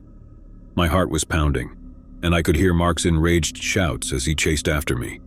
The industrial area was a maze of shadows and silence, and I had no idea where I was or where I could find help. My legs carried me through the deserted streets, and I finally stumbled upon a small convenience store with its lights still on. I burst inside, gasping for breath, my eyes wild with fear. The store clerk, an elderly man, looked at me with concern and asked what had happened. I quickly explained the terrifying encounter with the Uber driver, and the clerk called the police. Within minutes, they arrived, and I provided them with a description of the man who had been driving the car. They assured me they would do everything in their power to find him. I was taken to the police station to give a formal statement, my hands trembling as I recounted the horror of the past hour. I learned that the car I had been in was reported stolen, and Mark was nowhere to be found. It was clear he had intended to harm me, and I had narrowly escaped a horrific fate. In the days that followed, the police conducted an extensive search for Mark, but he seemed to have vanished without a trace. I couldn't shake the feeling that he might still be out there, lurking in the shadows, waiting for another unsuspecting victim. Second story. My best friend Emily and I had decided to spend a girls' night out in the city. We painted the town red, dancing the night away at a local club. By the time the night was over, the city was shrouded in darkness. We knew it was time to call an Uber to get back home. The app quickly matched us with a driver, a man named Victor. We watched the little car icon on the screen approach our location, and when it finally pulled up in front of the club, we eagerly climbed into the back seat. Victor greeted us with a polite smile and asked for our destination. The ride began as expected. Victor was a middle-aged man with a kind, gentle demeanor. We engaged in friendly small talk, discussing our night out, the music, and our plans for the weekend. The warm, welcoming atmosphere in the car put us at ease, and we relaxed into our seats. The city had a different charm in the quiet hours of the night, and I couldn't help but gaze out of the window, taking in the serene beauty of the darkened streets. Emily and I continued to chat, laughing and sharing stories. As we ventured deeper into the city, I noticed that Victor was taking an unfamiliar route. I assumed it was a shortcut or an alternate way to avoid traffic. I glanced at my phone's GPS, but it was difficult to discern our location. The city looked different at night, and I didn't recognize the streets. I asked Victor about the route, my voice tinged with curiosity. "Is this a new way to get to our destination? I don't remember this route." Victor turned to us, his eyes glinting with an unsettling intensity. His voice, once warm, had taken on a sinister tone. "Oh, I thought we could take a little detour, see some sights." My unease grew as I noticed the street signs passing by, confirming that we were veering off the regular route. I felt a sinking feeling in my chest, the initial warmth and security of the car replaced by a growing sense of dread. I was about to insist that Victor return to the original route when he suddenly slowed down and pulled over to the side of the road. My heart raced as I realized we were in a desolate, unfamiliar area with no signs of life around. The silence was suffocating, and the only light came from the street lamp above us. Victor turned off the engine and fixed us with a smile, but it was a smile that creeped me out. "I think we should take a little detour." Panic welled up inside me, and I fumbled for my phone, ready to call for help. But before I could dial, Victor's hand shot out and snatched my phone from my grasp. "Where do you think you're going?" he hissed, his voice laced with malice. "You're not calling anyone." Emily and I exchanged fearful glances, and we knew we had to act fast. As the car came to a stop at a deserted intersection, we seized the opportunity to escape. We flung open the doors and bolted out of the vehicle, our hearts pounding. We sprinted through the streets, our breaths ragged and our minds filled with fear. Victor's enraged shouts echoed through the scary silence of the night as he pursued us, his footsteps getting closer with every passing moment. Desperation drove us to keep running, our legs carrying us through the darkened streets. We had no idea where we were or where we could find help, but we knew we had to escape this nightmare. In the distance, we spotted a small convenience store with its light still on. We burst inside, gasping for breath, our eyes wide with fear. The store clerk, a young woman, looked at us with concern and asked what had happened. We quickly explained the terrifying encounter with the Uber driver, and the clerk called the police. Within minutes, they arrived, and we provided them with a description of the man who had been driving the car. They assured us they would do everything in their power to find him. We were taken to the police station to give a formal statement, our hands trembling as we recounted the horror of the past hour. It was clear he had intended to harm us, and we had narrowly escaped a horrific fate. In the days that followed, the police conducted an extensive search for Victor, but he seemed to have vanished without a trace. We couldn't shake the feeling that he might still be out there, lurking in the shadows waiting for another unsuspecting victim. Third story. I'd been working late at the office, trying to meet a pressing deadline. It was well past midnight when I finally packed up my things and realized that I had missed the last train home. With no other option, I decided to call an Uber to take me back. Within minutes, the app found a driver named Jeremy, and I received a notification that he would be arriving shortly. I stepped out of the office building and into the chilly night, hoping to get home as soon as possible. Jeremy's car pulled up in front of the building, and I climbed into the back seat. He greeted me with a polite smile, and I gave him my address. The car pulled away from the curb, and I settled into my seat, eager to get some rest after a long day at work. The ride started like any other. We exchanged pleasantries, with Jeremy making small talk about the weather in the city. He seemed like an average guy, probably in his late 20s, with an unassuming appearance. My initial unease at taking an Uber so late at night began to subside, and I allowed myself to relax. As we drove through the quiet, dark streets, my exhaustion began to catch up with me. The soft hum of the engine and the rhythmic sound of the tires against the pavement had a soothing effect, and I found myself drifting in and out of sleep. I was suddenly jolted awake when I noticed that Jeremy had taken a different route. My heart skipped a beat as I glanced at the GPS on my phone. The screen confirmed that we were veering off the regular route, and I questioned him, my voice filled with concern. "Why are we going this way? I've taken this route dozens of times and it's never been this long." Jeremy didn't respond right away, and I watched as he made another unexpected turn. I felt a chill run down my neck as I realized that we were heading deeper into a desolate industrial area that I had never seen before. The unease in the car grew palpable, and I asked again, my voice trembling, "Jeremy, why are we going this way? This isn't the right route." Jeremy turned to me, his eyes glinting with an unsettling intensity. His voice, once cheerful, had taken on a sinister tone. "Oh, I thought we could take a little detour, see some sights." Panic began to gnaw at me, and I tried to remain calm. "No, I just want to get home. Please take me back to the regular route." Jeremy's smile was forced and disconcerting. "Don't worry, we'll get there eventually." The car continued to move through the desolate industrial area, and I knew that I was in a dangerous situation.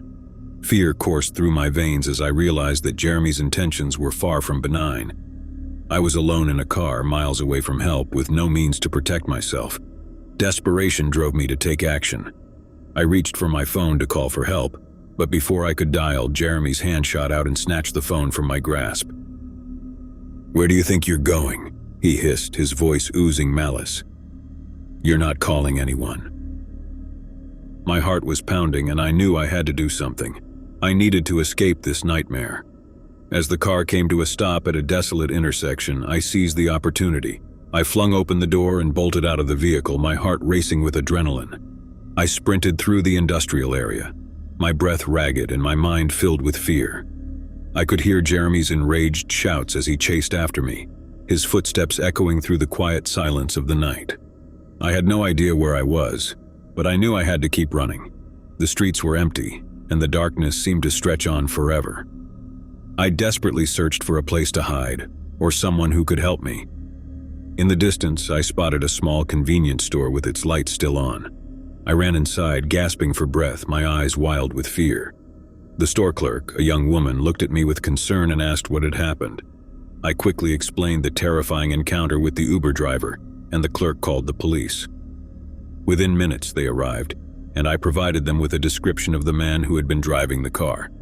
They assured me they would do everything in their power to find him. I was taken to the police station to give a formal statement, my hands trembling as I recounted the horror of the past hour.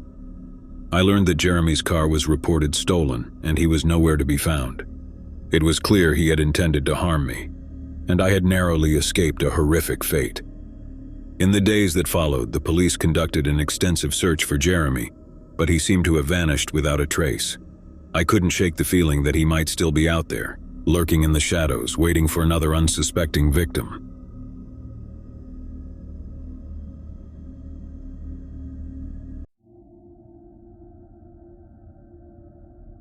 Once in a quiet and remote village nestled in the heart of 18th century Europe, where the whispers of the dense forest encroached upon every dwelling, a tale of terror and tragedy was woven into the very fabric of the community. It was a story kept secret for generations, a dark memory that one daughter, now grown, was finally ready to share. The daughter, Elena, sat in a dark room with her granddaughter, Clara, who was visiting from the bustling city. The old woman's face was weathered, her eyes heavy with the weight of years lived, and her hands trembling as she clutched a worn diary. The diary had been passed down through the family, a relic of times long past, filled with secrets and stories that had chilled the hearts of generations. Elena's voice quivered as she began her tale, her words like the ghostly echoes of the past. "Clara, my dear, I want to tell you about your great-great-grandmother, Eliza. She was the daughter of a woman who, in her own time, was whispered about in hushed tones as a witch." Clara's eyes widened with curiosity and a touch of trepidation. "A witch, Grandma? You mean like casting spells and flying on broomsticks?" Elena chuckled softly. "No, not like that, my child. There were no broomsticks or cauldrons in our family. What I mean is that Eliza's mother, a woman named Agnes, was accused of witchcraft in a time when fear and superstition ran deep, and she paid a terrible price. The tale began to unfold as Elena delved into the diary, her voice filled with both nostalgia and sadness. In the heart of the 18th century, the village of Eldenwood was a place of natural beauty and isolation, where the whispers of the forest concealed more secrets than the villagers dared to admit. Agnes, a woman of singular beauty and enigmatic charm, lived on the outskirts of the village in a small cottage nestled between ancient oaks. The villagers gossiped about her, and many believed her to possess a strange power. Some spoke of her uncanny ability to heal wounds and illnesses, while others whispered of her strange herbs and potions. Eliza, her daughter, had grown up in the shadow of her mother's mysterious reputation. Her striking resemblance to Agnes only fueled the rumors, and as she reached adolescence, the whispers turned from admiration to suspicion. Eliza was a quiet and introspective girl, finding solace in the secrets of the forest that surrounded their home. She often ventured deep into the woods, drawn to the silence and the hidden glens where the air was thick with enchantment. One fateful evening, Eliza was returning from one of her forest excursions when she crossed paths with a man she had never seen before. Tall and imposing, he was draped in tattered clothing, his beard unkempt, and his eyes gleaming with a feral intensity. He introduced himself as Matthias, a wanderer who had lost his way. Eliza, compassionate by nature, offered him food and shelter for the night. As the days turned into weeks, Matthias's presence cast a dark shadow over the cottage. He was not the harmless wanderer he had appeared to be. He whispered to Eliza of power and secrets, of forces hidden deep within the forest that could be harnessed to change one's fate. At first, Eliza resisted his charms, but slowly, his words began to take hold of her. The isolation of their cottage and the allure of the unknown proved too enticing. Agnes, sensing the growing danger, confronted her daughter. "Eliza, you must be cautious of this man. He carries with him a darkness I cannot explain. There is no power worth the price he may demand." But Eliza, now enthralled by Matthias, could not hear her mother's warning. She believed that her destiny was intertwined with the strangers, that together they could unlock the secrets of the forest. Days turned into nights, and nights into fevered rituals deep in the heart of the woods. The villagers, fearful and suspicious, watched from afar as Eliza and Matthias grew more enigmatic with each passing day. They knew that something had to be done, for their superstitions and paranoia had reached a fever pitch. They believed Agnes and her daughter were witches, and their presence was a curse upon Eldenwood. One night, as the moon hung low in the sky, the villagers, armed with torches and resolve, descended upon Agnes's cottage. The scene that unfolded was one of chaos and terror. Agnes and Eliza were dragged from their home, accused of practicing dark sorcery.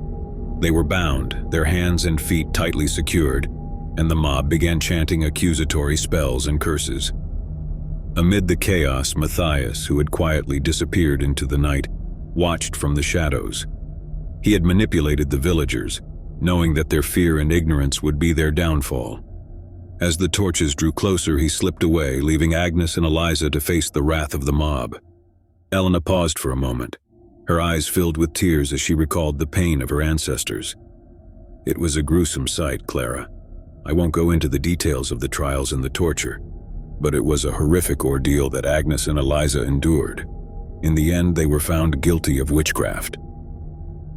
Clara shivered, her imagination running wild with the horrors of that night. "What happened to them, Grandma?" Elena took a deep breath, her voice trembling with the weight of the story. "They were taken to the outskirts of the village, tied to stakes, and the mob, driven to madness by their fear and ignorance, set them on fire. Agnes and Eliza, mother and daughter, burned together in the name of superstition." The room fell into a heavy silence as Clara tried to process the gruesome ending of the tale. The horror of that night, the innocence of Agnes and Eliza, and the cruelty of the villagers haunted her thoughts. Elena continued, "The worst part, Clara, is that Matthias, the true manipulator, was never found. He vanished into the darkness of the forest, leaving a trail of destruction in his wake." Clara, her young heart heavy with the weight of the story, finally spoke. "But why are you telling me this, Grandma? Why share this dark secret now?" Elena's eyes met Clara's with a mixture of sadness and determination. "I tell you this because the memory of what happened to Agnes and Eliza must never be forgotten. We must remember the darkness that can lurk in the hearts of those who spread fear and hatred. We must remember that true evil often wears the mask of innocence. And most importantly, we must remember that it is our duty to ensure that such horrors are never repeated. Story 2. In a remote and secluded village nestled deep within the heart of the 17th century countryside, a dark and haunting tale of superstition and fear unfolded. It was a story of a mother, her son, and a horrifying tragedy born from suspicion of witchcraft. The village, like many others of the time, was steeped in superstitions and folklore, where the line between reality and the supernatural was often blurred. Among the villagers there lived a woman named Isabella, a solitary figure who resided in a cottage at the edge of the woods. Isabella had always been an enigmatic presence, her long, raven-black hair cascading down her back, her eyes a deep, piercing blue that seemed to hold the secrets of the universe.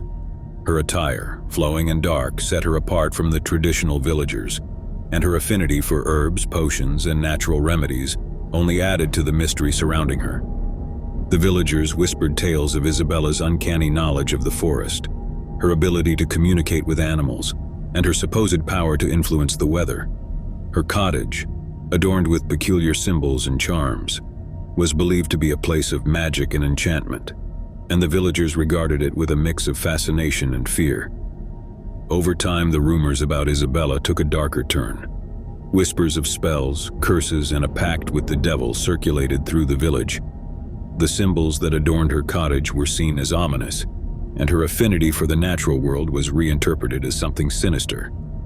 As the villagers succumbed to paranoia and suspicion, a fear of witchcraft began to grip the community. Accusations were made, and Isabella found herself at the center of a growing storm. The village, caught in the throes of hysteria, demanded that she be brought to justice. It was during a period of unrelenting fear and suspicion that Isabella's son, William, found himself torn between his loyalty to his mother and the pressure of the villagers. He had always known that his mother was different, but he could not fathom that she could be capable of the sinister acts she was accused of. As the accusations mounted, William found himself caught in a web of conflicting emotions. He loved his mother deeply and believed in her innocence, yet the fear and hysteria that pervaded the village threatened to consume them both. One fateful day, the village council convened to decide Isabella's fate. The accusations against her were grave, and the council, swayed by the fear and paranoia of the villagers, declared her a witch. She was to be put on trial and, if found guilty, subjected to a punishment that struck terror into the hearts of all who heard it. The trial was a harrowing ordeal, a spectacle that drew the villagers like moths to a flame. Isabella stood before the council, her head held high, and declared her innocence. She spoke of her love for the natural world, her knowledge of healing, and her desire to live in harmony with the village. But her words fell on deaf ears. The accusations of witchcraft were too deeply ingrained in the minds of the villagers, and they saw Isabella as a threat to their very existence. The evidence against her, largely circumstantial and based on fear, was enough to sway the council's judgment. Isabella was declared guilty of witchcraft, and the council pronounced a punishment that would put fear into every villager. She was to be tied to a stake and cast into the deep, forbidding waters of the village pond, a method of execution believed to purify the village from her dark influence. The day of Isabella's execution dawned, casting a dark shadow over the village. The villagers gathered at the edge of the pond, their faces a mixture of dread and anticipation. Isabella, her hands bound and her eyes filled with determination, was led to the stake that stood at the water's edge. As she gazed out at the crowd that had gathered to witness her fate, Isabella's eyes met her son's. William, torn between his love for his mother and the pressure of the villagers, could not bear to watch her suffer. The executioner, his face a mask of determination, bound Isabella to the stake and prepared to carry out the sentence. The crowd watched in silence as the stake was set ablaze and Isabella's body was cast into the dark, icy waters of the pond. Story 3. In the heart of a remote village named Fairhaven, nestled amidst the rolling hills of 18th century Europe, there existed a dark and harrowing tale, a story of persecution, hysteria, and the horrifying fate of a woman accused of being a witch. The villagers of Fairhaven were not unlike those of many other villages during that superstitious time. They lived in fear of the unknown and harbored deep suspicions of anyone who appeared different or held unconventional beliefs. Among them was a woman named Eliza, who resided on the outskirts of the village in a small, thatched-roof cottage. Eliza, with her unconventional appearance and her love for the natural world, was the subject of whispered rumors and wary glances. Her long auburn hair, vibrant and untamed, flowed like a river of flames down her back, and her bright green eyes radiated an otherworldly intelligence. Her attire consisted of flowing, earth-toned garments that marked her as a figure apart from the traditional villagers. But it was not just Eliza's appearance that set her apart. It was her knowledge of the natural world and her affinity for herbs and potions. She had a garden that bloomed with rare and unusual plants, and her understanding of the healing properties of herbs was said to be unparalleled. In the eyes of the villagers, these talents were not a source of admiration but of suspicion. They whispered tales of her ability to conjure storms, heal wounds, and speak to the spirits of the forest. Her garden, which seemed to flourish even in the harshest of seasons, was believed to be enchanted, a place where dark rituals and spells were conducted. Rumors of witchcraft began to circulate, and with each passing day, the fear and suspicion grew. It was the early days of the witch hunts, and Fairhaven was not immune to the frenzy that had gripped the region. Accusations were flung like daggers, and the village became a breeding ground for paranoia. The village council, fueled by the whispers and fear, made a fateful decision. They deemed Eliza a witch and declared that she must be brought to justice. The accusation sent shockwaves through the village, and many believed it was a mistake, a result of superstition and hysteria. Eliza, aware of the accusations against her, chose to face the council with dignity and poise. She stood before them, her head held high, and spoke of her love for the natural world, her knowledge of healing, and her desire to live in harmony with the village. She declared her innocence, but her words fell on deaf ears. The village council, swayed by the fear and superstition that had taken root, found Eliza guilty of witchcraft. Her fate was sealed, and the sentence was to be carried out with haste. She was to be hanged in the village square, a punishment that was meant to serve as a warning to all who dared to defy the established norms. As the day of Eliza's execution drew near, a sense of dread settled over the village. Many could not shake the feeling that they were condemning an innocent woman to her death. Some even believed that Eliza's knowledge and affinity for nature were gifts, not curses, and that the village would suffer for its decision. The day of the execution arrived, casting a pall of gloom over Fairhaven. The villagers gathered in the square, their faces somber and hearts heavy. Eliza, her hands bound, was led to the gallows, where a crowd had gathered to witness the horrifying spectacle. As she stood on the platform, the noose around her neck, Eliza remained composed. She refused to beg for mercy or admit to a crime she had not committed. She looked out at the villagers with a sadness in her eyes, a silent plea for understanding and compassion.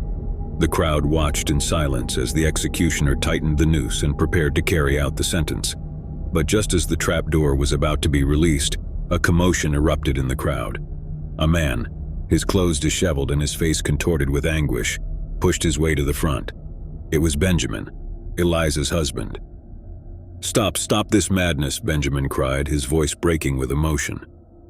He had been absent during the trial, away on a journey to a neighboring village, and had only just returned to the horrifying news. The executioner hesitated, and the crowd grew restless. Benjamin, his eyes filled with desperation, pleaded with the council and the villagers to spare his wife's life. He spoke of her innocence, of her love for the village, and of the terrible mistake that was about to be made. The village council, caught in a moment of uncertainty, decided to delay the execution. Benjamin's impassioned plea had stirred doubt and a glimmer of compassion among some of the villagers. It was decided that Eliza's fate would be revisited the next day, and the crowd dispersed, leaving the gallows empty. That night, the village was filled with unease and tension. The decision to delay Eliza's execution had created a sense of division among the villagers. Some believed that the delay was a sign that justice would prevail, while others saw it as an opportunity to further condemn her. Eliza, imprisoned in a small, cold cell, awaited her fate. She was aware of the turmoil that had engulfed the village, and her heart ached for her husband, who had risked everything to save her. As the sun rose on the day of the reconsideration, the village council gathered to decide Eliza's fate once more. The crowd that had assembled was a sea of conflicting emotions, with some pleading for her release and others demanding her immediate execution. Benjamin, having spent the night pleading with the villagers and council members, made a final, impassioned appeal for his wife's life. He spoke of the injustice that would be committed if Eliza were to be hanged for a crime she had not committed. The village council, after much deliberation and internal strife, made a decision. Eliza would not be hanged, but she would be banished from the village. She was to leave Fairhaven and never return, a punishment that would ensure that the village remained free of her supposed influence. The decision brought a mixed reaction from the villagers. Some felt that justice had been served, while others believed that Eliza had been wronged and that the banishment was a cruel and unjust punishment. Benjamin, relieved that his wife's life had been spared, was left with a heavy heart. Eliza, her face marked with resignation, gathered her belongings and prepared to leave the village that had been her home for so long. She felt the weight of the unfair judgment that had been cast upon her, and the pain of being separated from her husband was almost unbearable. As she walked to the edge of the village, the villagers watched in silence. They had been part of a dark and haunting chapter in their village's history, one that would be remembered with regret and sorrow. Eliza, as she crossed the boundary that marked the end of Fairhaven, cast a last mournful glance back at her home.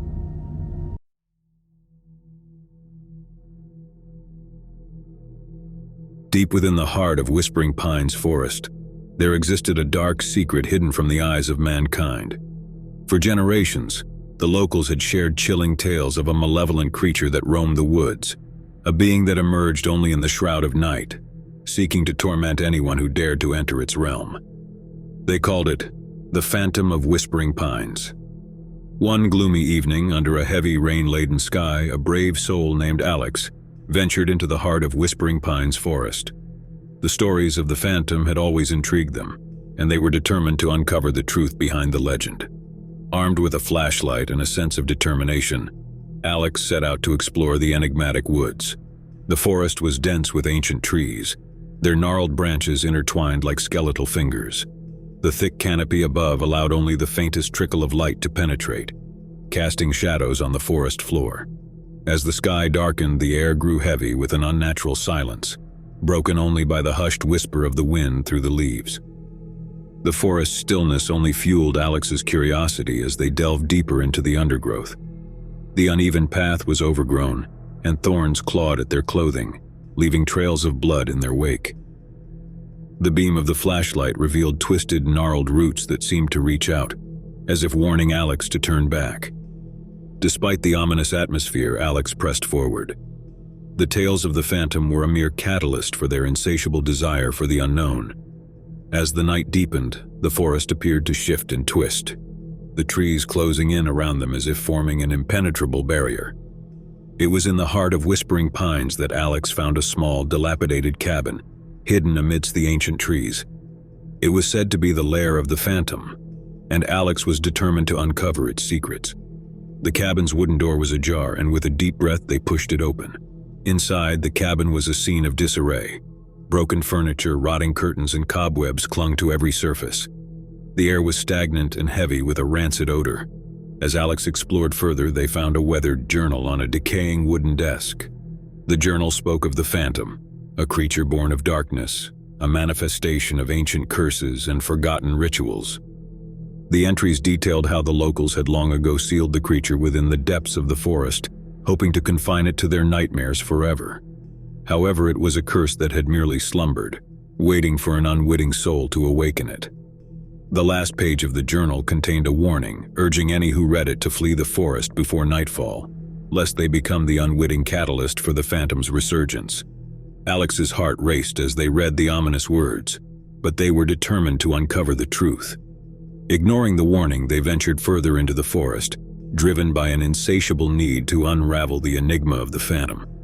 The forest grew denser, the shadows more menacing, and the silence seemed to deepen. As the moon reached its zenith, Alex's flashlight flickered, casting uncertain light on the gnarled trees. Panic surged through them as the flashlight died, leaving them in darkness. The forest seemed to come alive, the trees whispering in an unknown tongue, and Alex heard the phantom of approaching footsteps. The creature, an amalgamation of darkness and malice, emerged from the shadows. Its form shifted and swirled, a grotesque, ever-changing silhouette. It drew closer, its malevolent presence suffocating. Alex stumbled backward in terror, their heart pounding in their chest. With a spine-chilling shriek, the phantom lunged forward, its shadowy tendrils reaching out like vipers. Alex's screams echoed through the forest as the creature enveloped them, dragging them into the abyss of whispering pines.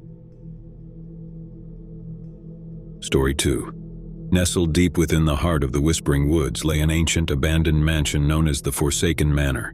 It was a place of dread, surrounded by legends and superstitions. Locals whispered tales of its haunting history, where a once prominent family met a tragic end. The Forsaken Manor was said to be cursed, its halls echoing with the tormented souls of the past. On a moonless night under the thick canopy of trees, a solitary figure approached the mansion. Her name was Emily, a young woman with a penchant for the macabre. Her fascination with the supernatural had drawn her to the Forsaken Manor, and she was determined to unravel its mysteries. Armed with a lantern and a journal, she ventured forward into the inky darkness. The mansion's gates creaked open, and Emily's lantern illuminated the overgrown path, revealing thorny vines and twisted trees that seemed to reach for her like skeletal fingers.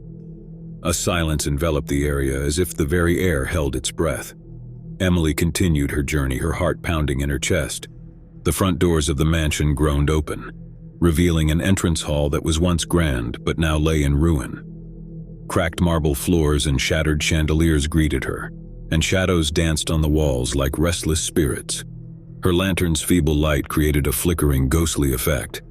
As Emily explored further, she discovered a library with tattered, rotting books. Some were barely readable, containing cryptic accounts of the Forsaken Manor's dark past. It was said that the family had practiced forbidden rituals, and in their desperation, they made a pact with a malevolent force. Undeterred by the stories, Emily pressed on. She ascended a majestic staircase, each step groaning as if protesting her intrusion. On the second floor, she found a corridor with countless closed doors. She hesitated, then chose one at random. Inside, a bedroom awaited, frozen in time. A 4-poster bed draped with cobwebs, a vanity covered in dust, and a shattered mirror that reflected Emily as a ghostly, distorted figure. Emily sensed something amiss. The room felt alive, as if it pulsed with an invisible energy. Turning to leave, the door slammed shut with a resounding crash. Panic surged through Emily as she struggled to open it, but it refused to budge. The room itself seemed to close in around her, the walls drawing nearer and the air growing colder. She heard faint whispers, words that sent shivers down her spine. Terrified, Emily finally forced the door open, stumbling back into the corridor. Her lantern flickered and died, plunging her into darkness. She felt an oppressive presence behind her, a malevolence that radiated hatred and cruelty. Whispers filled the air, growing louder and more coherent, though their meaning remained cryptic. Frantic, Emily ran down the corridor, her footsteps echoing erratically.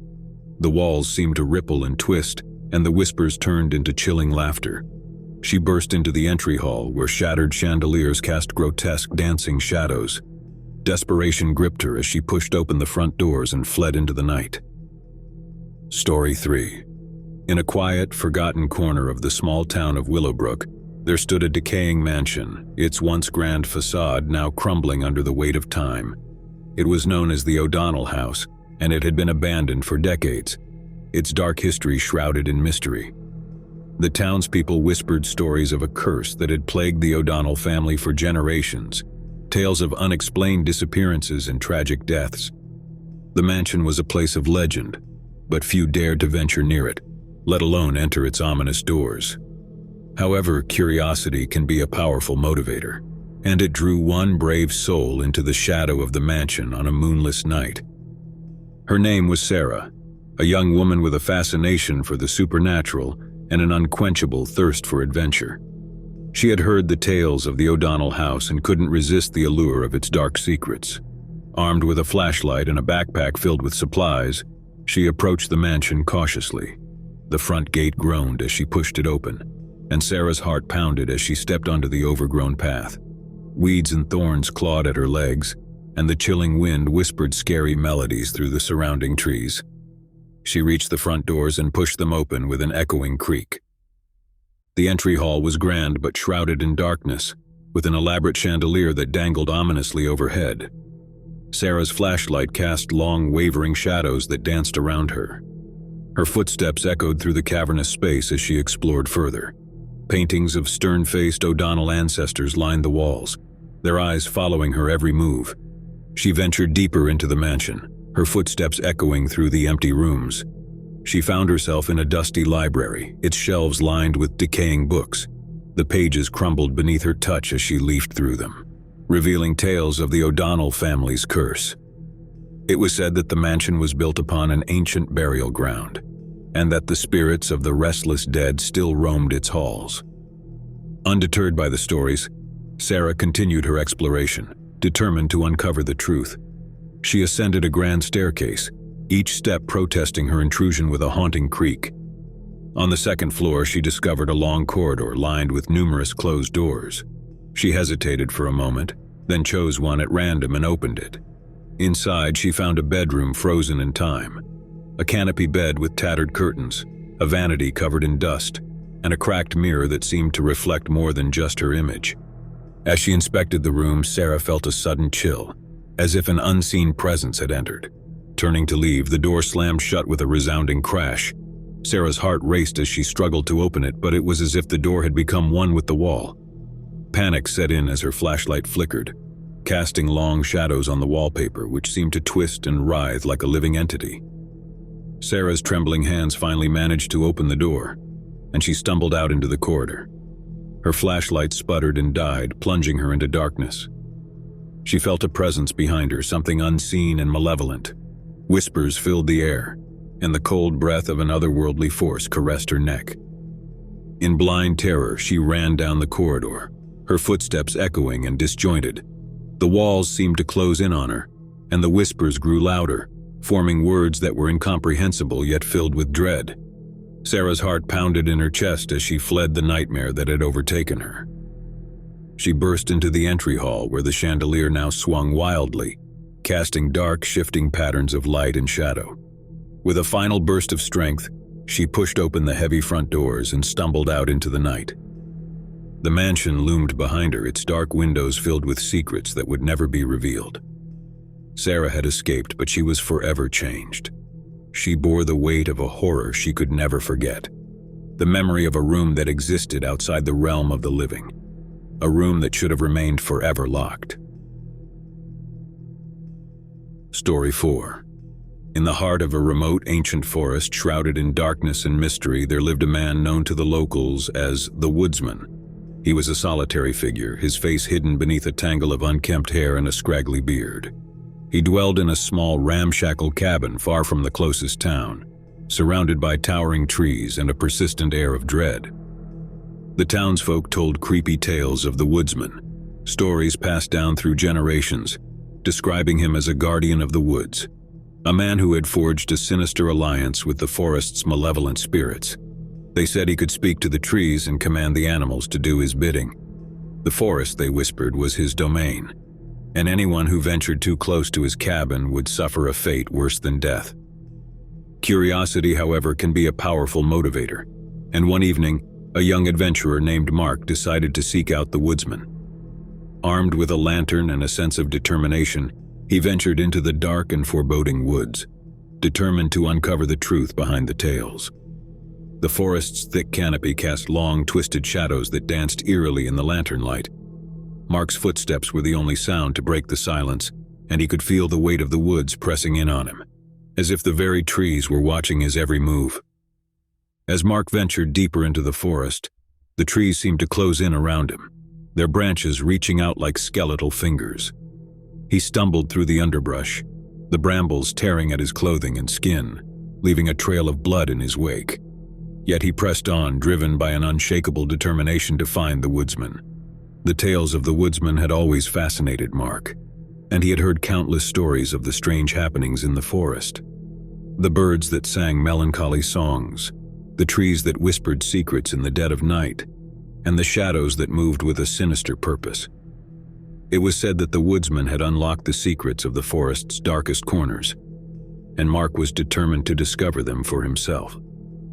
After hours of trudging through the dense woods, Mark stumbled upon the Woodsman's cabin. It was a decrepit, ramshackle structure, with walls adorned with strange symbols and twisted vines. The air around the cabin felt heavy, as if it bore the weight of untold secrets. The door was slightly ajar, inviting Mark inside. Upon entering, Mark found himself in a dark room, its walls lined with an array of peculiar mystical artifacts. He could see intricate masks, weathered tomes filled with cryptic incantations, and taxidermy animals that seemed to leer at him with glassy, lifeless eyes. The atmosphere was stifling, and Mark's heart pounded with both fear and curiosity. As Mark explored further, he discovered a journal filled with the woodsman's unsettling musings.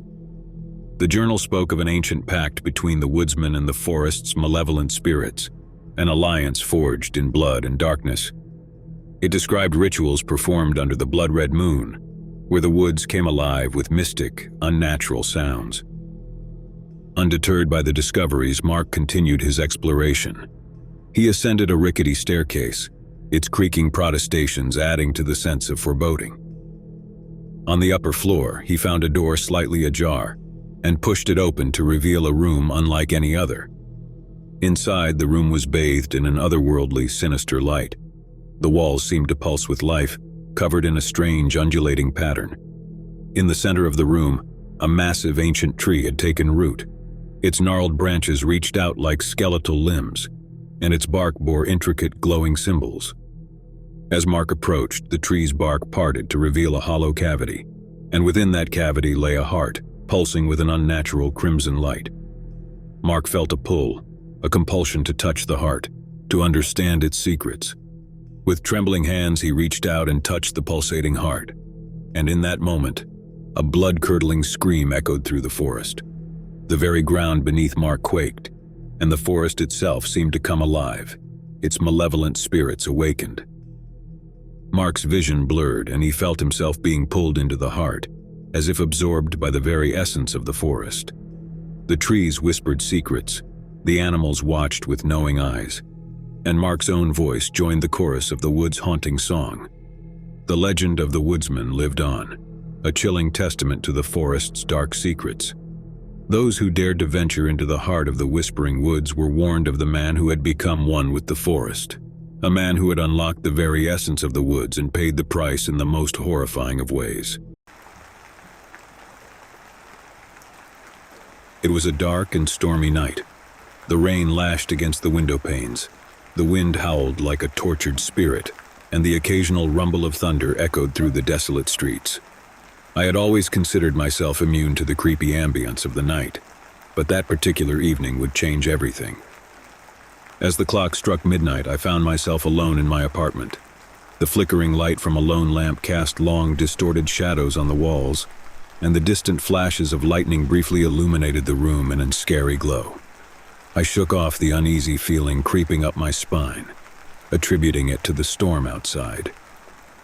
Little did I know that something far more sinister was about to unfold. I decided to distract myself from the unsettling atmosphere by delving into a book. The room felt like a cocoon of solitude, and the comforting scent of old books surrounded me as I lost myself in the world of fiction. However, the storm outside seemed to be conspiring against my peace of mind, as the occasional creaks and groans of the building added to the disconcerting symphony of the night. With each passing moment, the shadows in the room seemed to dance with a life of their own. I dismissed it as a trick of the flickering light, my rational mind attempting to overpower the unease settling in the pit of my stomach. But as I turned another page, I couldn't shake the feeling that something was watching me, lurking in the corners just beyond my line of sight. The storm intensified outside, and the shadows within my apartment seemed to grow darker and more menacing. I became acutely aware of a subtle movement in my peripheral vision, a fleeting glimpse of something that vanished as soon as I turned my gaze toward it. It was as if the shadows were alive, whispering secrets that I couldn't comprehend. As the clock ticked away, I began to feel a growing sense of dread. The once familiar space of my apartment now felt like a labyrinth of uncertainty. I hesitated to look into reflective surfaces, afraid of what I might see behind me. The storm had transformed my sanctuary into a realm of paranoia and fear. I decided to retreat to the safety of my bedroom, hoping that the comfort of my bed would provide respite from the encroaching darkness. Yet, as I closed the bedroom door behind me, the oppressive feeling of being watched intensified. The shadows in the room seemed to coalesce into a formless mass, pulsating with an unsettling energy. I flicked on the bedside lamp, attempting to banish the darkness that clung to the corners.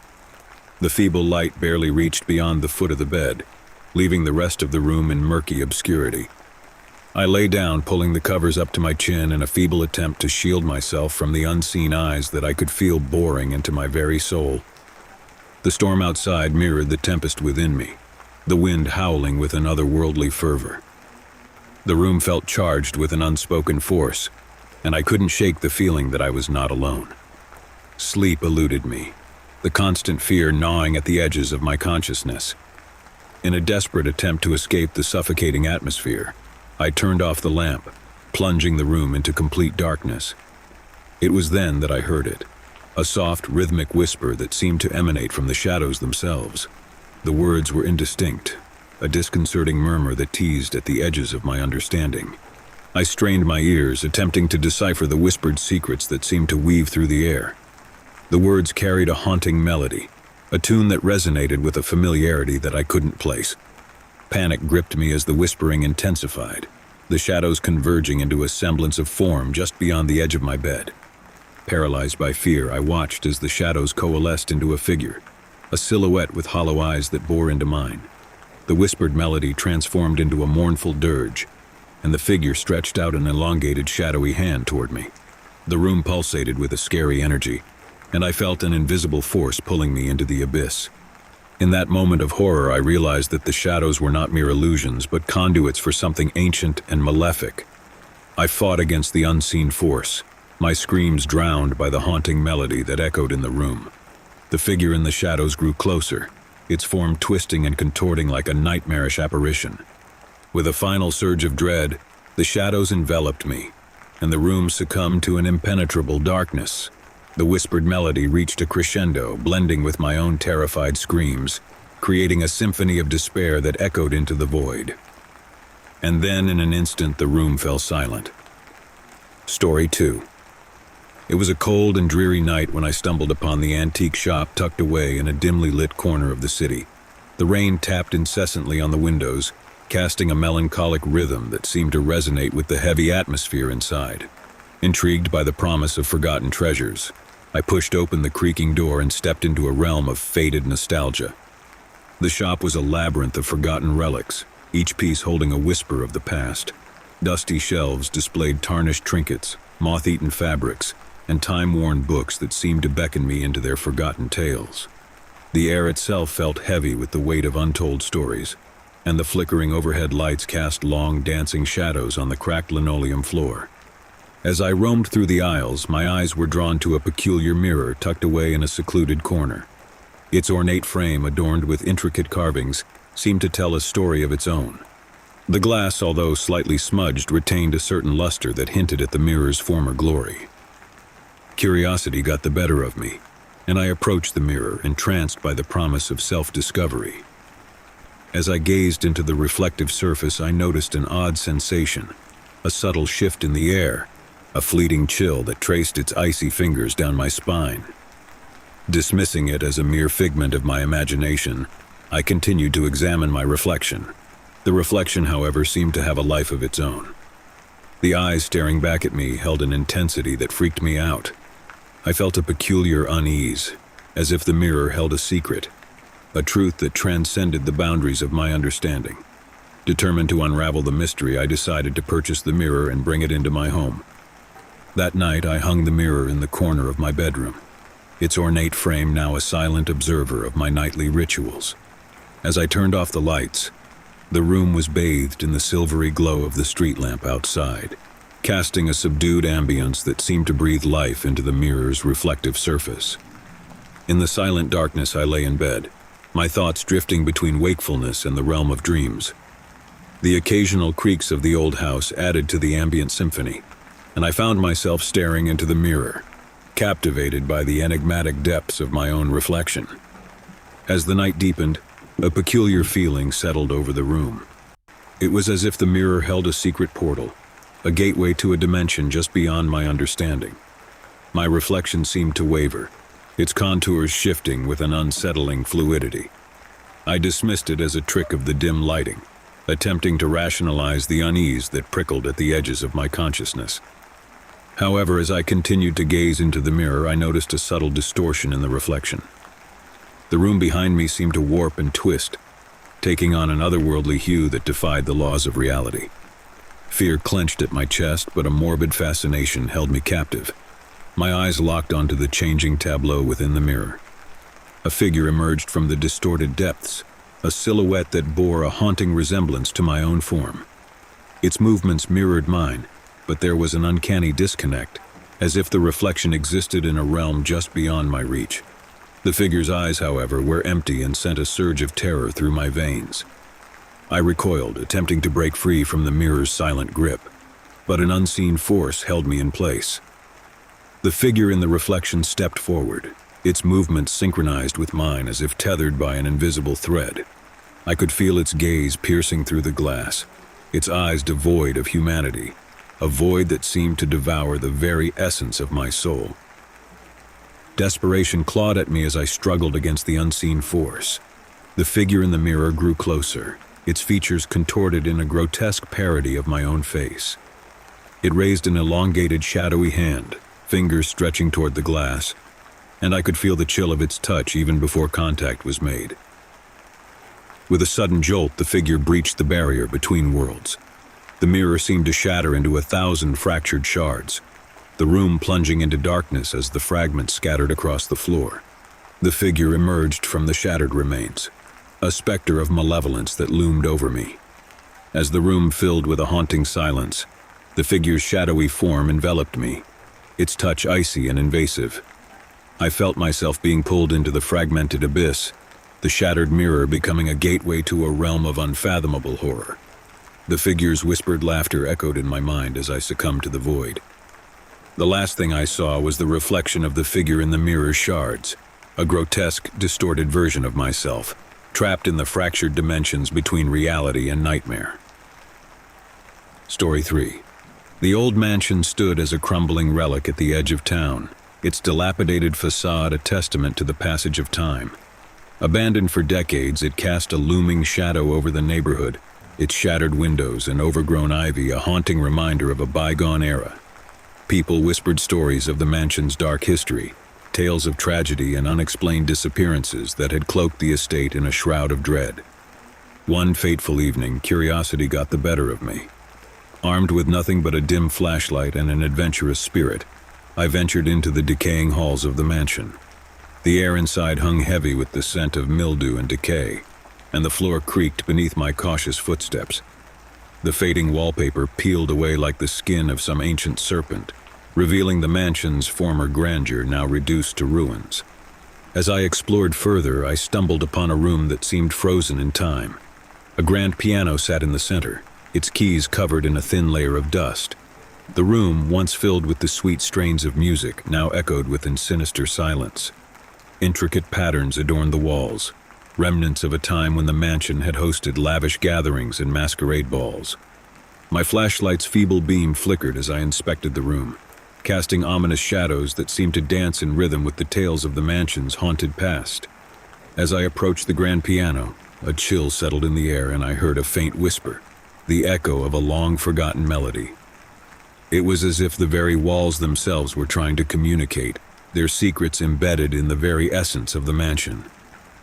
Driven by an inexplicable urge, I placed my hands on the piano keys. A haunting melody emerged, a melancholic tune that seemed to resonate with the lingering spirits of the past. The air trembled with unseen energy and the room pulsated with an otherworldly presence. Suddenly the atmosphere shifted. The whispers grew louder, forming words that resonated with a lamentation from a time long ago. The walls themselves seemed to breathe, exhaling the stories of lost souls and unspeakable sorrow. In that moment, I felt a connection to the mansion's history, a visceral link to the tragedies that had unfolded within its decaying walls. Determined to uncover the truth, I continued my exploration. The mansion revealed its secrets gradually, each room offering a glimpse into the lives that had once thrived within. Bedrooms frozen in time, ballrooms filled with the echoes of long-forgotten laughter, and hallways that seemed to stretch into eternity. All became a tapestry of the past. As I ascended a grand staircase, the air grew heavier and the temperature plummeted. I entered a dimly lit corridor adorned with portraits of stern-faced individuals whose eyes followed my every move. The whispers intensified, their voices now a cacophony of sorrow and anguish. It was as if the very walls had become a spectral choir, lamenting the tragedies etched into the mansion's history. The corridor led me to a room at the end of the hall, its door slightly ajar. A flickering candle inside cast dancing shadows, inviting me to step into the heart of the mansion's mysteries. As I pushed the door open, I entered a chamber cloaked in darkness. The room seemed to breathe with a life of its own. Tattered curtains billowed as if stirred by an unseen breeze, and a single flickering candle on an antique table cast distorted shadows on the walls. The air felt charged with a palpable energy, and the whispers crescendoed into a haunting chorus that reverberated through the chamber. In the center of the room stood an ornate mirror, its reflective surface obscured by a layer of dust. The whispers seemed to emanate from the mirror itself, as if it held the key to the mansion's darkest secrets. My breath caught as I approached, the oppressive weight of the room pressing down on me. As I gazed into the mirror, I saw not my own reflection, but a visage from another era. A woman in a tattered gown stood before me, her eyes filled with a silent plea. She reached out, her hand pressing against the mirror's surface as if seeking solace from a world beyond. The whispers intensified, the words now a mournful lamentation. In that moment, I became a conduit for the spirits trapped within the mansion's walls. Their sorrow flowed through me, a torrent of emotions that transcended time and space. The woman in the mirror spoke, her voice a spectral echo that reverberated through the chamber. The mirror revealed the tragic tale of a love lost, of a forbidden romance that had led to the mansion's descent into darkness.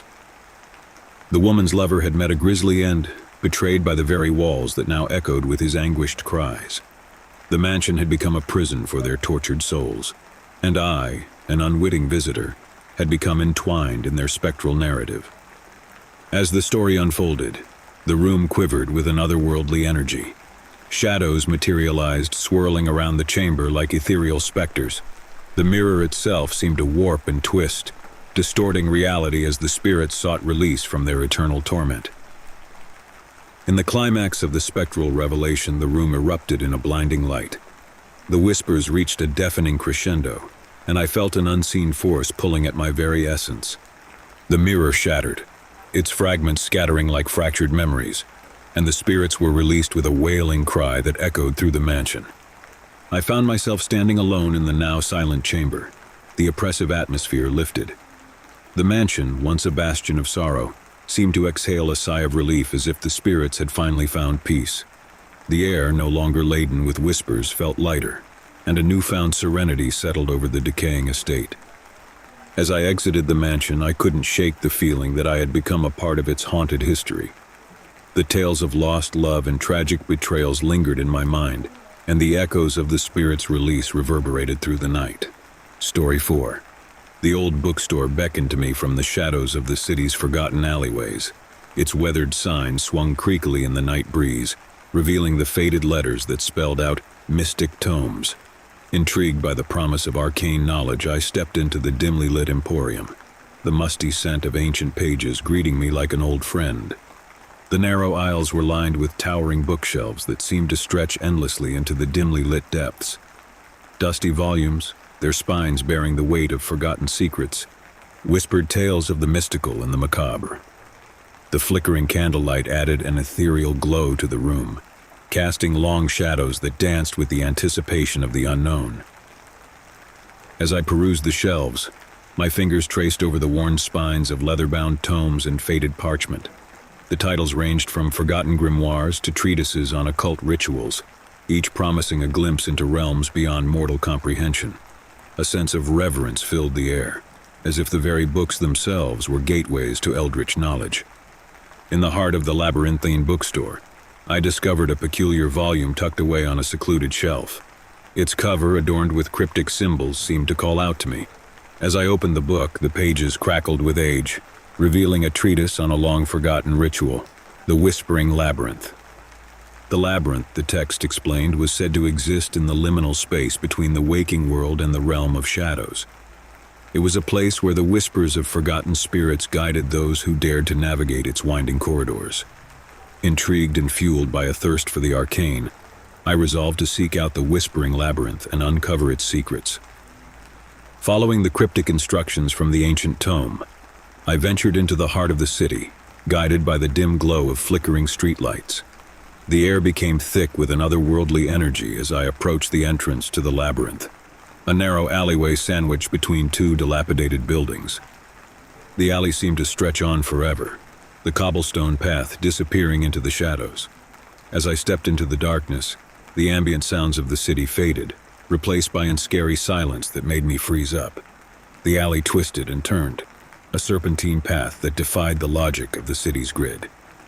I lost track of time as I delved deeper into the labyrinthine corridors. The towering buildings loomed like ancient sentinels, their windows staring down with an empty gaze. The occasional flickering of distant streetlights cast distorted shadows, creating a disorienting dreamscape. As I navigated the labyrinth, the air grew heavy with an unspoken presence. Whispers, soft and indistinct, echoed through the narrow passages. It was as if the very walls themselves were murmuring secrets that eluded my understanding.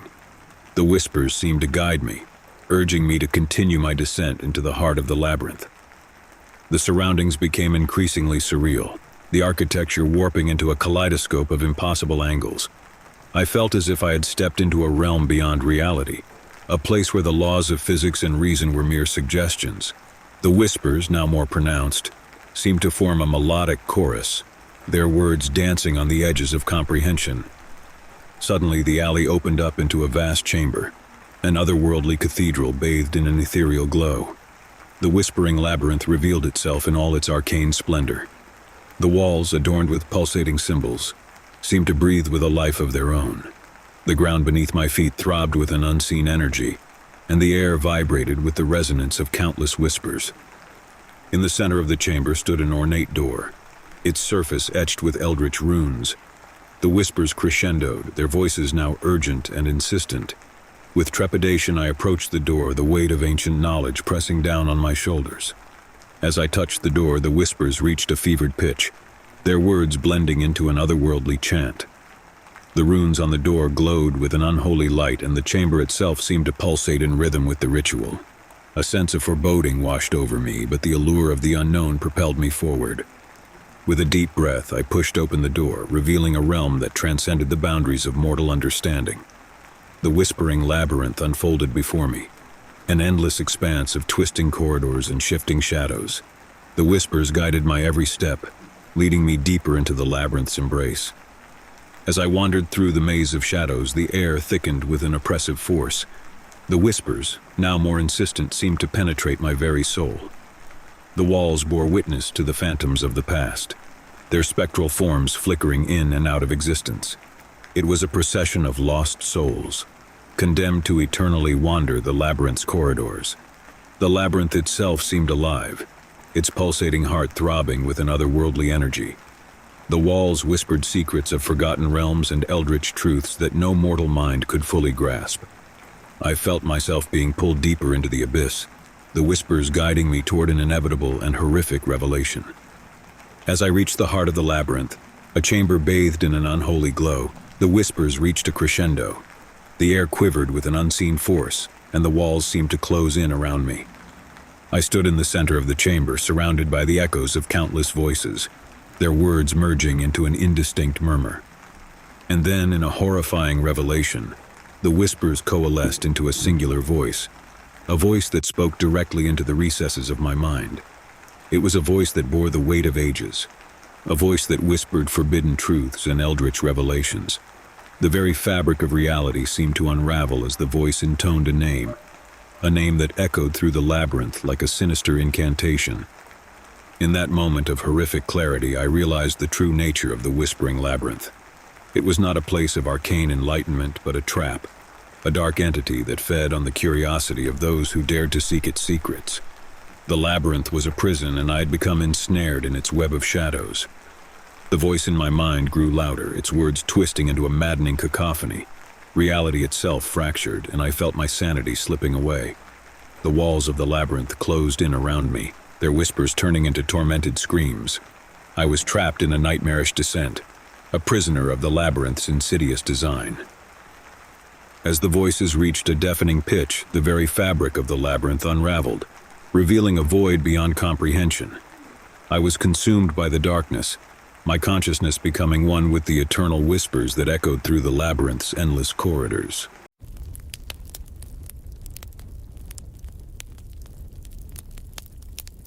In the heart of the Appalachian Mountains, nestled between ancient trees and winding trails, there lay a village forgotten by time. Locals spoke in hushed whispers about the mysterious hamlet, its existence known only to a select few who dared to venture into the depths of the dense forest.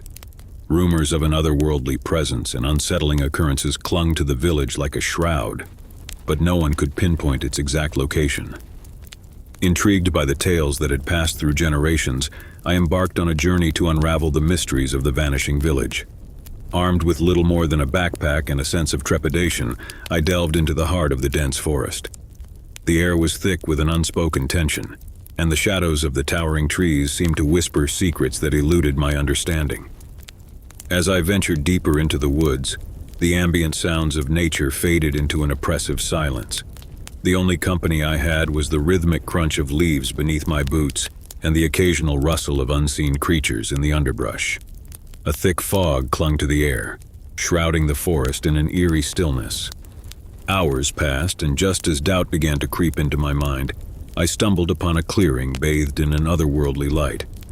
In the center stood the village, a collection of weathered cottages and cobblestone paths that seemed to materialize out of the mist. It was as if the village had been plucked from the pages of a forgotten fairy tale, frozen in time and untouched by the passage of centuries. The air in the village carried a sense of sadness, and the creaking of the old windmill added to the haunting ambience. The cobblestone streets were empty, and the windows of the cottages stared back at me like vacant eyes. It was a place lost to time, a relic of a bygone era. As I explored the village, a disconcerting feeling settled in the pit of my stomach. The silence was deafening, broken only by the distant hum of the wind. It was as if the village itself held its breath, waiting for something that lingered just beyond the edge of perception. The cottages, though seemingly abandoned, bore signs of recent activity. Tables were set for meals, and clothes hung on washing lines as if the inhabitants had vanished mid-task. Unease gripped me as I realized the village was not abandoned but suspended in a perpetual state of anticipation. The sun dipped below the horizon, casting long shadows that seemed to stretch with a life of their own. In the light, I noticed a figure in the distance, a silhouette that stood motionless at the edge of the village square. As I approached, the figure revealed itself to be an elderly man, his eyes glazed with a haunted gaze. He spoke in hushed tones, revealing the tale of the village's curse. Generations ago, the villagers had made a pact with an ancient entity, trading their mortality for prosperity. In return, the entity demanded a sacrifice, a soul to be claimed each year as the price for the village's continued existence. The man's voice trembled as he explained how the village had become trapped in a nightmarish loop, forever reliving the same events leading up to the annual sacrifice. Each year, a chosen villager would vanish without a trace, and the rest would continue their lives as if nothing had happened. The memories of the taken were erased, and the village would reset, ready to repeat the cycle once more. As he spoke, the air grew colder, and the shadows around us seemed to writhe with an unnatural energy. The man urged me to leave, to escape the clutches of the village before the cycle reset once more. But a morbid curiosity held me in place, as if an unseen force compelled me to witness the unfolding tragedy.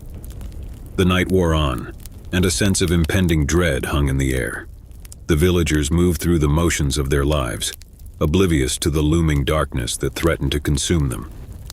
As the hour approached midnight, the atmosphere in the village became increasingly tense, a palpable energy that crackled with darkness. In the village square, a group of villagers assembled in somber silence. They moved with a resigned determination, their faces etched with a sorrow that transcended the passage of time. At the center of the gathering stood a hooded figure, the harbinger of the annual sacrifice. As the clock struck midnight, a haunting melody echoed through the village, emanating from an unseen source. The air itself seemed to vibrate with the spectral tune, as if the very fabric of reality resonated with the impending ritual. The hooded figure stepped forward, and the villagers parted to reveal a trapdoor hidden beneath the cobblestones. With a heavy heart, I watched as the trapdoor opened, revealing a yawning abyss below. The hooded figure descended into the darkness, disappearing from sight. The villagers, their expressions vacant, closed the trapdoor and returned to their daily lives. The memory of the sacrifice erased from their minds. A chilling realization gripped me. The sacrifice was not just a physical disappearance, but a metaphysical erasure of existence. The soul of the sacrificed villager was not only taken from the village, but erased from the collective memory of those who remained. As the night wore on, the cycle of the village's curse reset once more. The hooded figure reappeared in the square. The trapdoor opened, and the villagers, oblivious to the horror unfolding before them, repeated the same tragic dance. It was a nightmare caught in an infinite loop, a purgatory from which there seemed to be no escape. As I attempted to leave the village, the very landscape seemed to warp and contort, redirecting me back into the heart of the cursed hamlet. No matter how far I walked, the village persisted, an inescapable labyrinth of sorrow and despair. The hooded figure, now gazing at me with empty eyes, beckoned me toward the trapdoor. The haunting melody swelled, and the shadows closed in around me. I felt an unseen force pulling me toward the abyss, the air filled with the anguished whispers of the forgotten. In that horrifying moment, I understood the true nature of the village's curse. I was destined to become the next sacrifice, my very existence to be erased from the fabric of reality. The hooded figure approached, and as its cold touch enveloped me, the village and its cursed inhabitants faded into darkness. Story 2. In the small town of Ravenswood, nestled between the dense woods and rolling hills, there existed a dilapidated mansion that bore the weight of a dark history. Locals spoke of the house in hushed tones, avoiding the overgrown path that led to its imposing entrance. Rumors of a sinister presence, of spectral apparitions that wandered its desolate halls, kept even the bravest townsfolk at bay. I, however, was not one to succumb to local superstitions. Fueled by a journalist's curiosity and a thirst for unraveling the unknown, I decided to venture into the heart of Ravenswood and investigate the haunted mansion. The air was thick with an unspoken tension as I approached the creaking iron gates that guarded the path to the foreboding structure. The mansion loomed in the distance, its facade obscured by the twisted branches of gnarled trees. The overcast sky cast a pallor over the desolate landscape, intensifying the eerie atmosphere that clung to the air. As I approached the entrance, the wind whispered through the decaying leaves, as if warning me of the darkness that awaited within. The mansion's doors groaned in protest as I pushed them open, revealing a grand foyer that had long lost its former splendor. Dust-covered furniture lay shrouded in white sheets, and the air carried the musty scent of neglect. A cold draft swept through the corridor, carrying with it a mournful sigh that seemed to echo through the empty halls. My footsteps echoed as I explored the mansion's labyrinthine corridors. Each room bore the scars of time, with faded wallpaper peeling away to reveal the decaying walls beneath. Portraits of somber-faced individuals stared down at me from their gilded frames, their eyes seeming to follow my every move. It was as if the very walls themselves held memories that refused to fade. As I delved deeper into the mansion, a subtle unease settled in the pit of my stomach. Shadows danced on the walls, shifting and contorting as if animated by unseen forces. The temperature dropped, and an otherworldly hush enveloped the air, creating an almost tangible sense of foreboding. In the dark light, I stumbled upon a door at the end of a long corridor, seemingly untouched by time. The wood, though aged, retained a certain luster that set it apart from the rest of the mansion's disrepair. The handle felt cool to the touch as I turned it, revealing a room bathed in an ethereal glow. The room was adorned with ancient tapestries and archaic symbols etched into the walls. A single flickering candle illuminated a peculiar object at the center, a mirror that seemed to emanate an otherworldly aura. The reflection in the mirror, however, was not my own. As I gazed into the reflective surface, the room seemed to warp and contort. The air thickened with an unseen energy and the temperature plummeted. The mirror revealed not the grandeur of the room, but a desolate expanse, a realm of shadows and twisted reality. It was as if the mirror was a portal to another dimension, a place where the veil between the living and the dead was thin. A figure materialized in the distorted reflection, a specter with hollow eyes that bore into mine. Its gaunt features twisted in anguish, and an ethereal wail filled the room. The very fabric of reality seemed to unravel as the figure reached out from the mirror, its ghostly fingers stretching toward me. I stumbled back in terror, but an invisible force held me in place. The room pulsated with an otherworldly energy as the specter emerged from the mirror, its form transitioning from the spectral realm into the corporeal world. The air crackled with an unholy force, and the temperature dropped to an icy chill. The specter, now free from the confines of the mirror, moved with a haunting grace. Its movements were deliberate, as if driven by a dark intent. The room seemed to darken in its presence, the shadows coalescing around the figure like loyal minions. I tried to flee, my footsteps echoing through the desolate mansion, but the specter pursued with an inexorable determination. The air itself seemed to resist my escape, as if the very mansion conspired with the spectral entity to keep me captive within its walls. As I reached the grand foyer, the mansion itself seemed to shift. The walls groaned and the shadows reached out with ghostly fingers. The specter closed in, its hollow gaze fixed upon me. I could feel its icy breath on the back of my neck, and a whispered lamentation echoed in the air. In a final act of desperation, I burst through the mansion doors and stumbled into the moonlit night. The air outside was thick with an oppressive energy, and the wind carried with it the mournful wails of the specter that lingered within. The mansion loomed behind me, its windows glowing with an otherworldly light, as if the very soul of the structure had been tainted by the sinister force that now walked its desolate halls. I fled through the twisted path, the forest seemingly alive with spectral echoes. The very trees whispered in tandem with the haunting footsteps that pursued me. The specter, now a looming presence at the edge of my vision, cast a shadow that stretched far beyond its physical form. In a final moment of dread, I realized that escape was impossible. The specter overtook me with a spectral embrace, its form merging with mine. Darkness enveloped my senses, and a chorus of anguished whispers filled my mind. I became one with the specter, a prisoner in the mansion's eternal grasp. The night air echoed with the mournful wails of the haunted entity, now free to roam the desolate corridors with a new, unwilling companion. The mansion, now cloaked in an otherworldly glow, seemed to revel in its newfound darkness. The wind carried with it the sorrowful echoes of the trapped souls that lingered within, and the very air vibrated with a spectral lamentation. In that moment of horrific union, I became a part of the haunted history of Ravenswood Mansion, a tale whispered in the shadows, a spectral presence forever bound to the dark force that dwelled within its walls.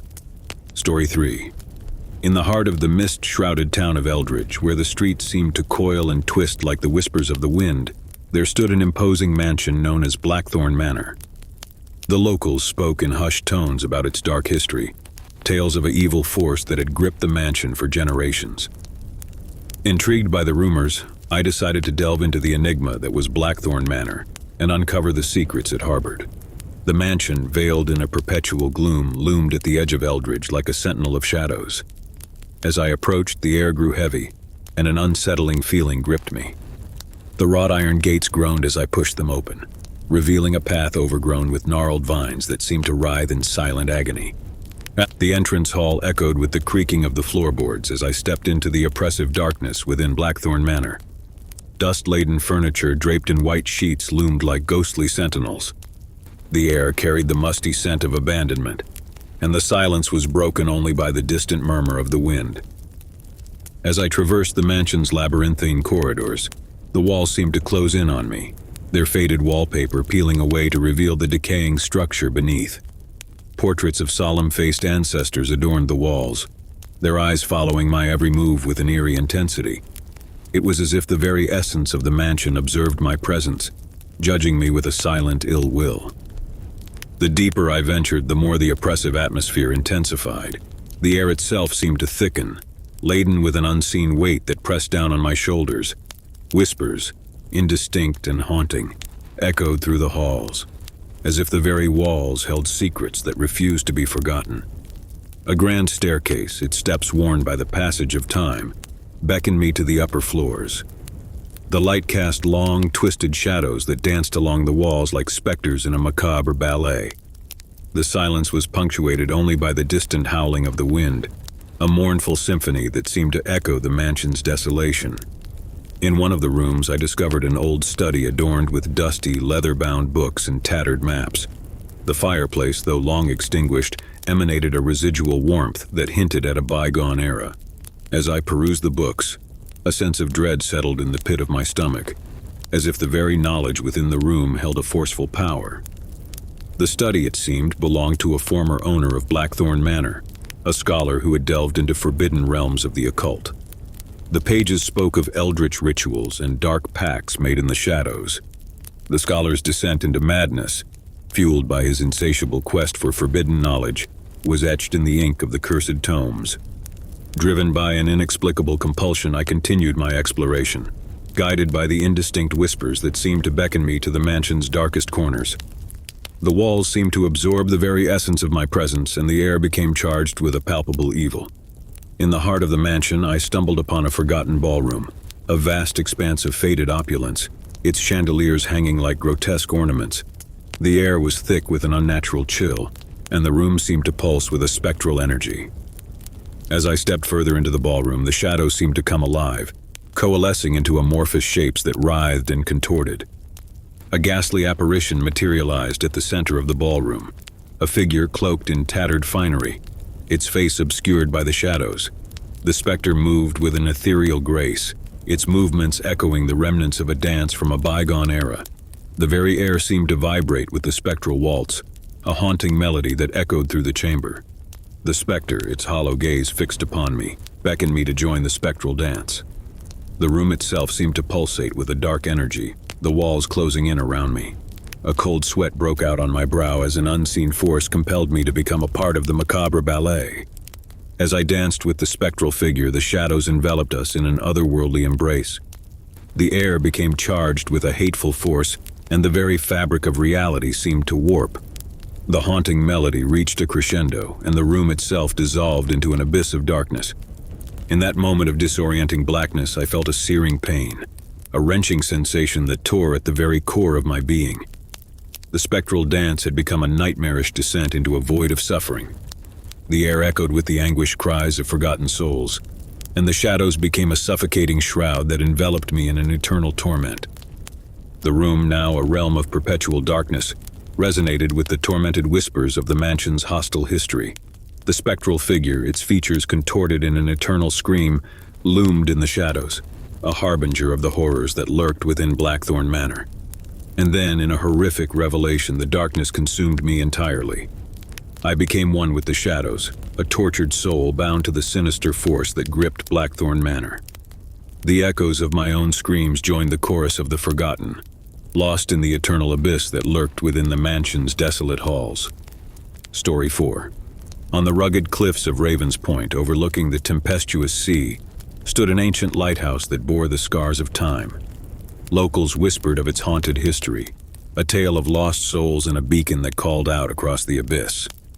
Intrigued by the eerie rumors, I embarked on a journey to unravel the mysteries that shrouded the desolate structure.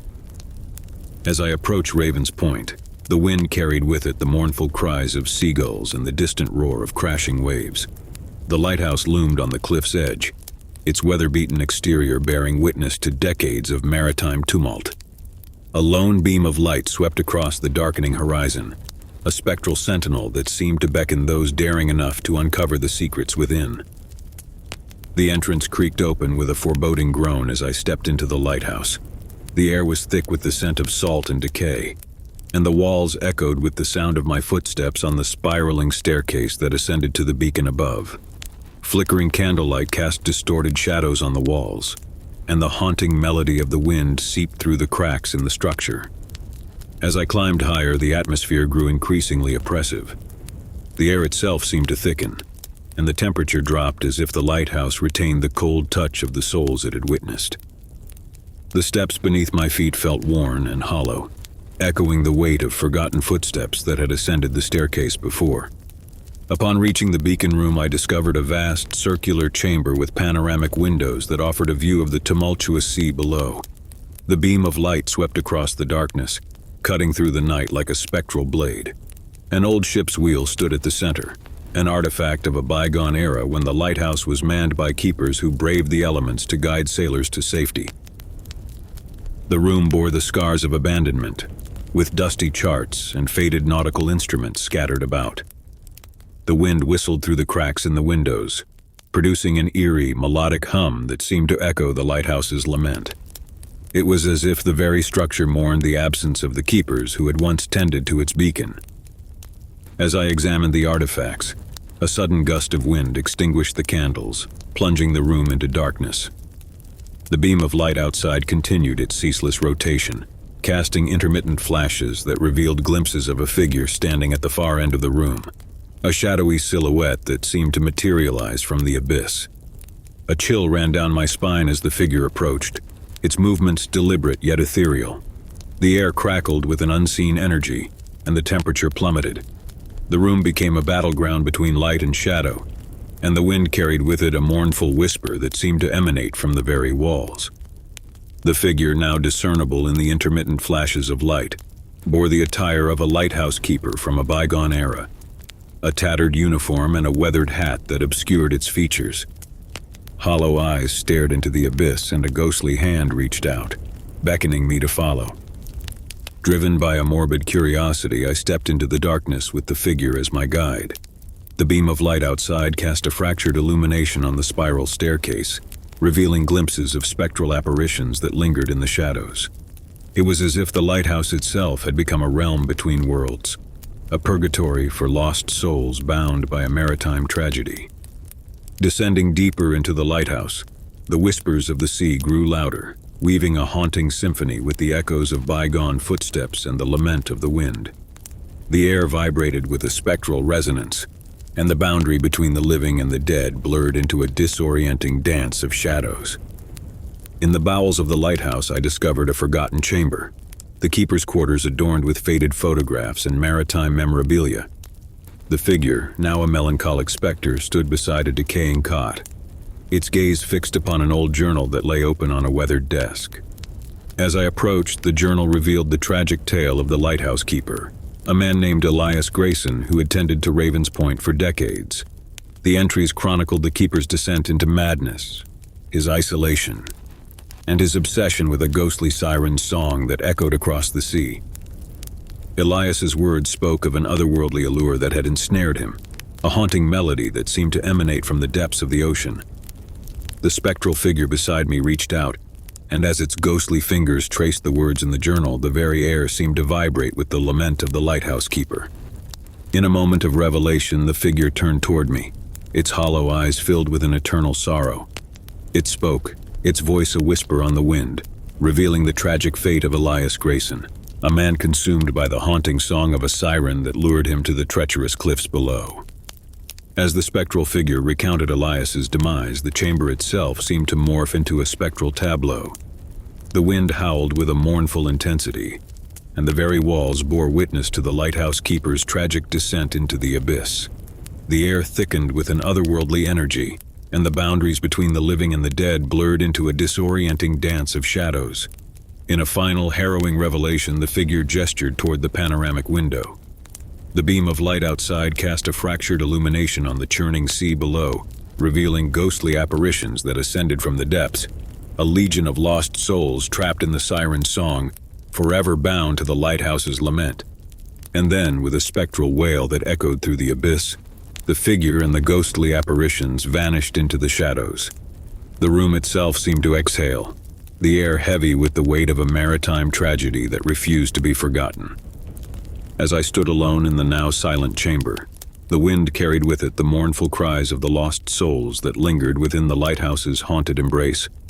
The beam of light outside continued its ceaseless rotation, casting an ephemeral glow on the desolate sea below, a sea that held the secrets of a spectral song that would forever haunt Ravens Point.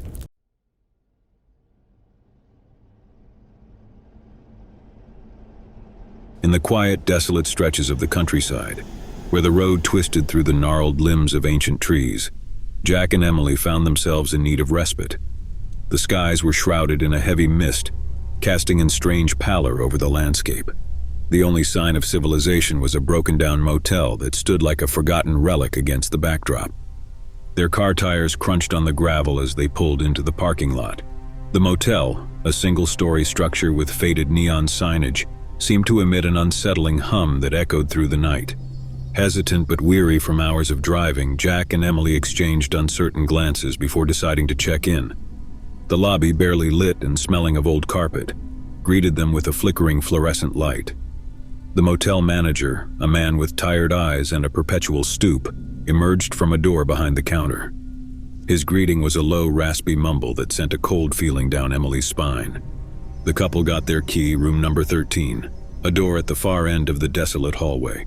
Each step echoed in the empty corridor, the creaking floorboards amplifying the sense of isolation.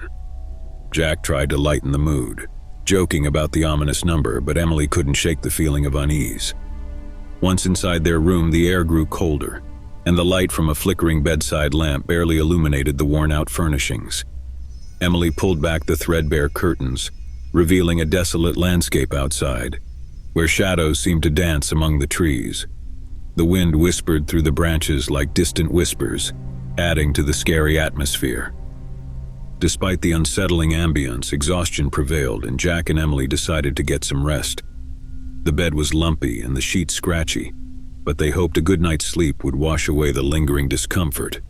As the night deepened, a heavy silence enveloped the motel. Jack stirred awake, sensing a strange presence in the room. He glanced at the clock. It was 3 a.m.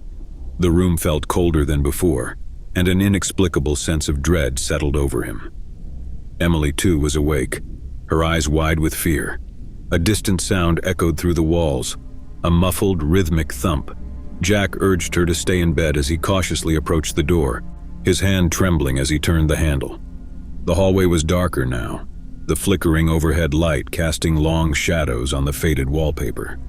The thumping sound grew louder, guiding Jack to the room next door, room 14.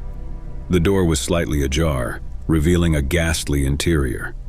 With each step, the thumping turned into a sickening squelch. Jack pushed the door open and horror seized him. The room was a macabre tableau of gore. Blood stained the walls and the air was thick with the metallic scent of death. In the center of the chaos, a figure hunched over a lifeless body, a gleaming blade in hand. The serial killer, bathed in the glow of a flickering bulb, turned to face Jack. His eyes, devoid of humanity, locked onto Jack's. A cruel smile spread across his face as he took a step forward, the squelching sound accompanying each deliberate move. Jack stumbled backward, his mind racing for an escape. Panic set in as he fumbled for the door, but the killer's cold laughter echoed through the hallway. Emily's terrified scream resonated from their room as she witnessed the horror unfolding. Desperation fueled Jack's adrenaline as he sprinted down the hallway, the killer in relentless pursuit. Room after room passed in a blur, each one a silent witness to the nightmare. As Jack reached the lobby, he spotted the manager, who now seemed more a phantom than a flesh and blood presence. "Help us," Jack gasped, but the manager merely watched, his tired eyes betraying no emotion. The killer's footsteps echoed louder, the rhythm matching the pounding of Jack's racing heart. Frantically, Jack burst through the exit door into the cold night air. The vast darkness of the countryside stretched before him, a labyrinth of shadows. He ran, driven by sheer terror, the echoes of Emily's cries haunting his every step. The killer's laughter reverberated through the night as Jack sprinted into the woods, desperate to escape the clutches of the merciless pursuer. The thumping sound continued, a grotesque symphony of horror, merging with the cries of the wind. In the blackness of the forest, Jack stumbled, his breath ragged, and his body drained of strength.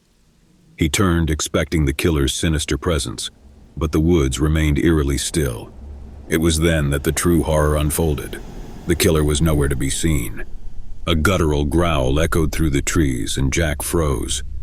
From the shadows emerged a grotesque creature, a nightmarish amalgamation of flesh and bone. Its eyes glowed with an unholy light, and it moved with a sickening, weird grace. The creature lunged at Jack, and the forest echoed with his agonized screams.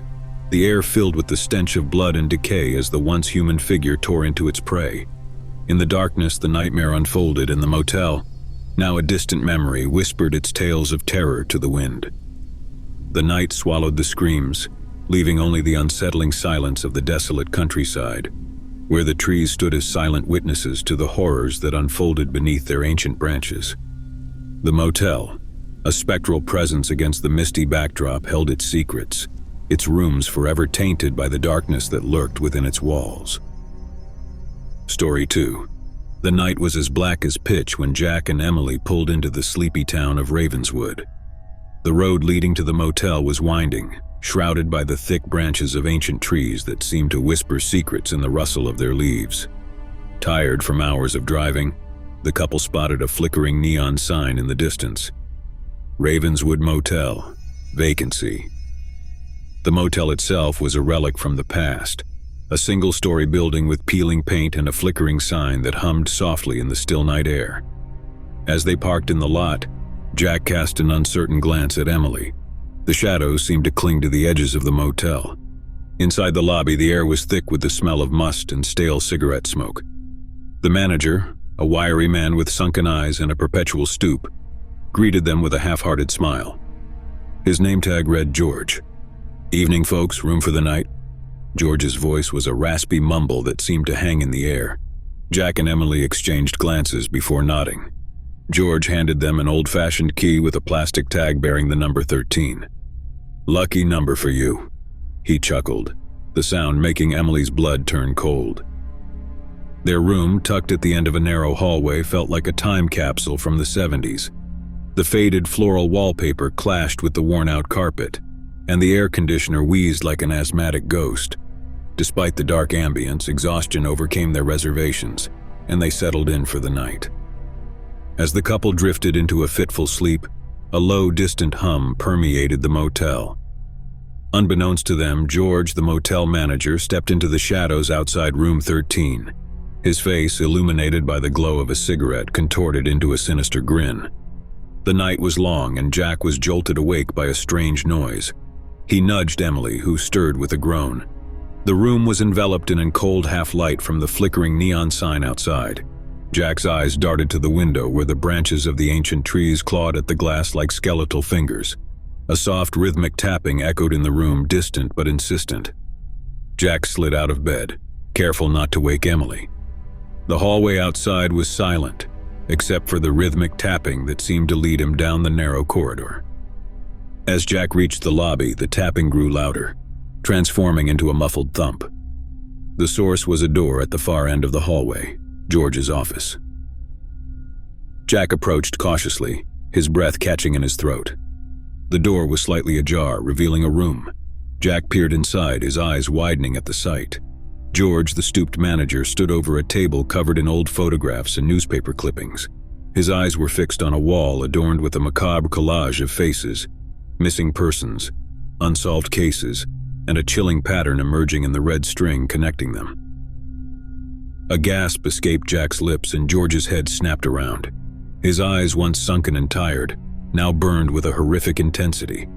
The room seemed to pulse with a dark energy as George advanced, a wicked smile playing on his lips. "You weren't supposed to see this, boy," George's voice oozed with menace. "But now that you have, you won't be leaving." Jack stumbled backward, his mind racing. The thump from the table echoed in his ears, the weight of dread settling over him. The pictures on the wall seemed to come to life, and Jack realized with horror that each face represented a victim George had claimed in the darkness of Ravenswood. Desperation fueled Jack's flight as he sprinted down the hallway, George's chilling laughter echoing behind him. The motel seemed to warp around him, the walls closing in with every step. He burst through the exit door, gasping for air as the night embraced him. But Ravenswood had other plans. The motel, a silent accomplice to George's dark secrets, shifted and contorted, its walls pulsating with a dark force. The trees that had whispered secrets now screamed in the wind, their branches reaching for Jack like skeletal hands. The once sleepy town revealed its true nature, a dark entity that thrived on the suffering of those who dared to uncover its secrets. Jack's screams reverberated through the night as the motel consumed him, its dark energy claiming another victim. As dawn broke, the neon sign outside the Ravenswood Motel flickered in the fading darkness. Room 13 stood silent, its door ajar, a chilling reminder of the horror that had unfolded within its walls. George, the manager with the sunken eyes, returned to his office, the thump of the unsolved cases echoing in his mind. Story 3. The night stretched out like a vast expanse of obsidian as Emma's car glided into the parking lot of a desolate motel on the outskirts of town. The sign flickered hesitantly, casting a strange glow on the cracked asphalt. Weary from hours of driving, Emma decided to check in, her footsteps echoing in the quiet stillness of the night. The motel lobby, a rustic chamber adorned with faded wallpaper and an ancient ceiling fan that creaked with each rotation, felt frozen in time. The clerk behind the counter, a middle-aged man with a tired expression, greeted Emma with a monotone voice. "Room 7, miss, enjoy your stay." With the key in hand, Emma made her way down the narrow corridor, the flickering fluorescent lights casting uneven shadows on the threadbare carpet. Room 7 awaited at the far end, and as she entered, the stale air of the motel enveloped her. The walls seemed to absorb the muted sounds of the night, creating an unsettling silence that hung like a heavy curtain. The bed, draped in a faded floral bedspread, creaked under Emma's weight as she settled in. Exhaustion clung to her, and the soft hum of the air conditioner became a lullaby, coaxing her into a restless slumber. The night unfolded in an indistinct haze. A subtle shift in the air woke Emma, her eyes adjusting to the glow that seeped through the gaps in the curtains. A muffled sound, like distant whispers, echoed in the silence. Confused, Emma sat up, straining her ears to decipher the source of the haunting murmur. The whispers seemed to emanate from the room next door, a soft, rhythmic cadence that danced on the edge of comprehension. Emma dismissed it as a trick of the wind or the settling of the old building, but the unease lingered. As the whispers persisted, Emma found herself drawn to the connecting door between the rooms. A soft glow outlined the frame, and a chill crawled up her neck as she pressed her ear against the wood. The voices were no longer whispers. They had morphed into distinct murmurs, an unintelligible symphony that tugged at the edges of her sanity. An odd compulsion seized Emma. She turned the handle slowly, the door creaking open to reveal the room next door. It mirrored hers, the same faded decor, the same worn-out furnishings, but the whispers were louder, more insistent, as if the very walls harbored secrets eager to be heard. In the center of the room, a single flickering candle cast dancing shadows on the walls. The source of the whispers became apparent, a circle of old, weathered dolls arranged on the bed. Their glass eyes seemed to follow Emma, their painted smiles frozen in a sinister expression. As she approached, the whispers intensified, the voices intertwining like serpentine threads. The dolls, each one with a different dress and a hauntingly unique face, became animated in Emma's perception. She recoiled as if the dolls themselves were whispering secrets that transcended the limits of human understanding. "Join us," the whispers beckoned, a chorus of ethereal voices that reverberated through the room. Emma, caught in a trance, hesitated. The dolls seemed to beckon her into their spectral circle, their small hands reaching out in an otherworldly invitation. The air thickened with an unseen force as Emma's consciousness teetered on the precipice of a reality she couldn't comprehend. Suddenly, the room plunged into darkness. The candle extinguished, leaving Emma in a void of blackness. The whispers escalated, now echoing in her mind, weaving through her thoughts like an insidious parasite. Panic set in, and Emma fumbled for the door, desperate to escape the oppressive darkness. The motel corridor greeted her with its flickering lights, but something had changed. The walls seemed to breathe, pulsating with an unseen energy. The whispers, now a cacophony of torment, echoed in every corner, chasing Emma as she stumbled down the narrow hallway. As she reached the lobby, the once tired clerk turned to her with hollow eyes. "There is no escape, Emma. You belong to us now." The lobby morphed into a different realm, a nightmarish dreamscape where the air was thick with the echoes of lost souls. Emma's screams merged with the chorus of the damned as the motel devoured her, its walls becoming a prison of eternal torment. Story 4. The rain hammered against the windshield of Adam's car as he pulled into the parking lot of an old roadside motel. The neon sign, flickering in the storm, cast in creepy glow on the cracked asphalt. Exhausted from the long drive and eager to escape the relentless rain, Adam decided to check in. The motel lobby, an old room with peeling wallpaper and a lingering scent of mildew, greeted him as he entered. Behind the reception desk stood a disheveled man with sunken eyes, his gaze void of warmth.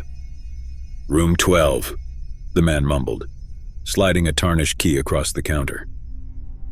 Adam nodded his thanks and followed the flickering overhead lights down a narrow corridor.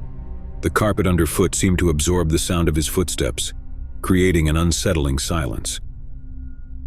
Room 12 awaited him at the end of the hall, its door slightly ajar as if beckoning him inside. Upon entering, Adam was greeted by a stale odor that clung to the air. The room, barely lit by a single flickering bulb, mirrored the motel's overall dilapidation.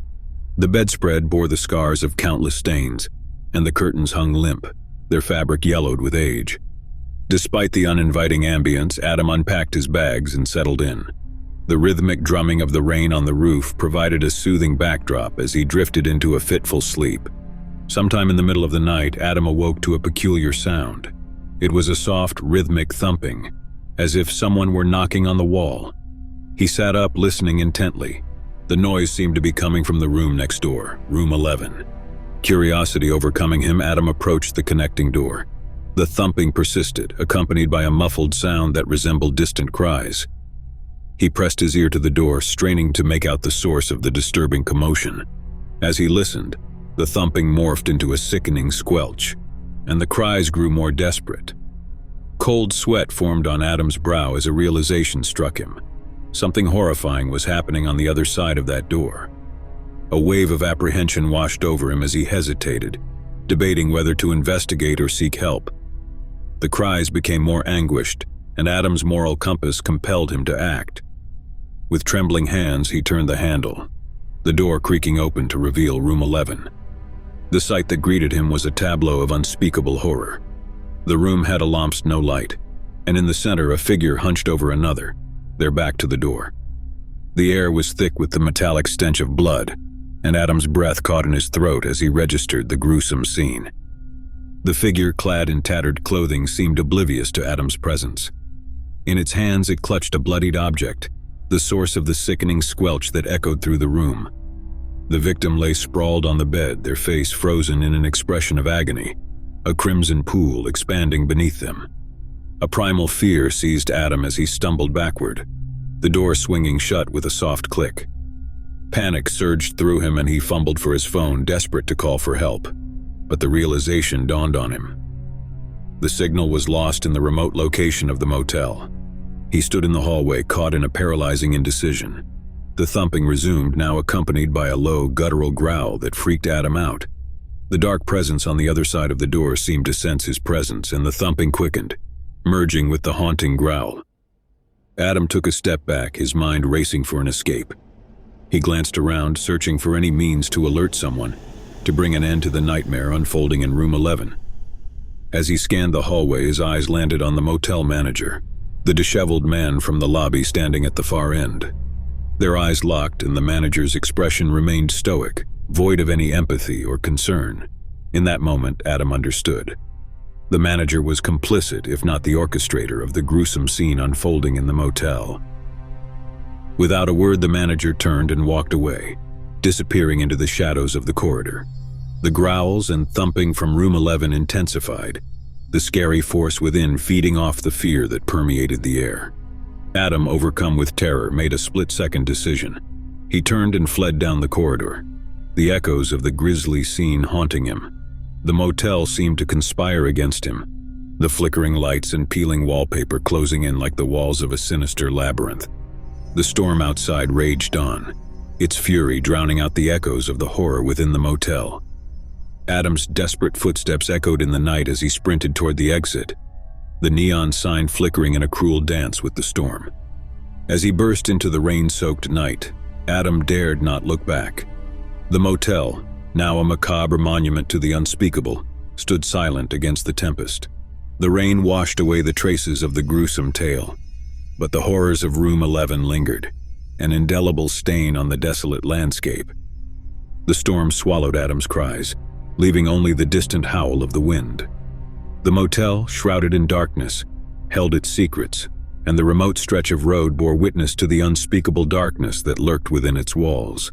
The night, now a canvas painted with terror, awaited the next unsuspecting soul to succumb to the grisly fate that awaited within the confines of Room 11.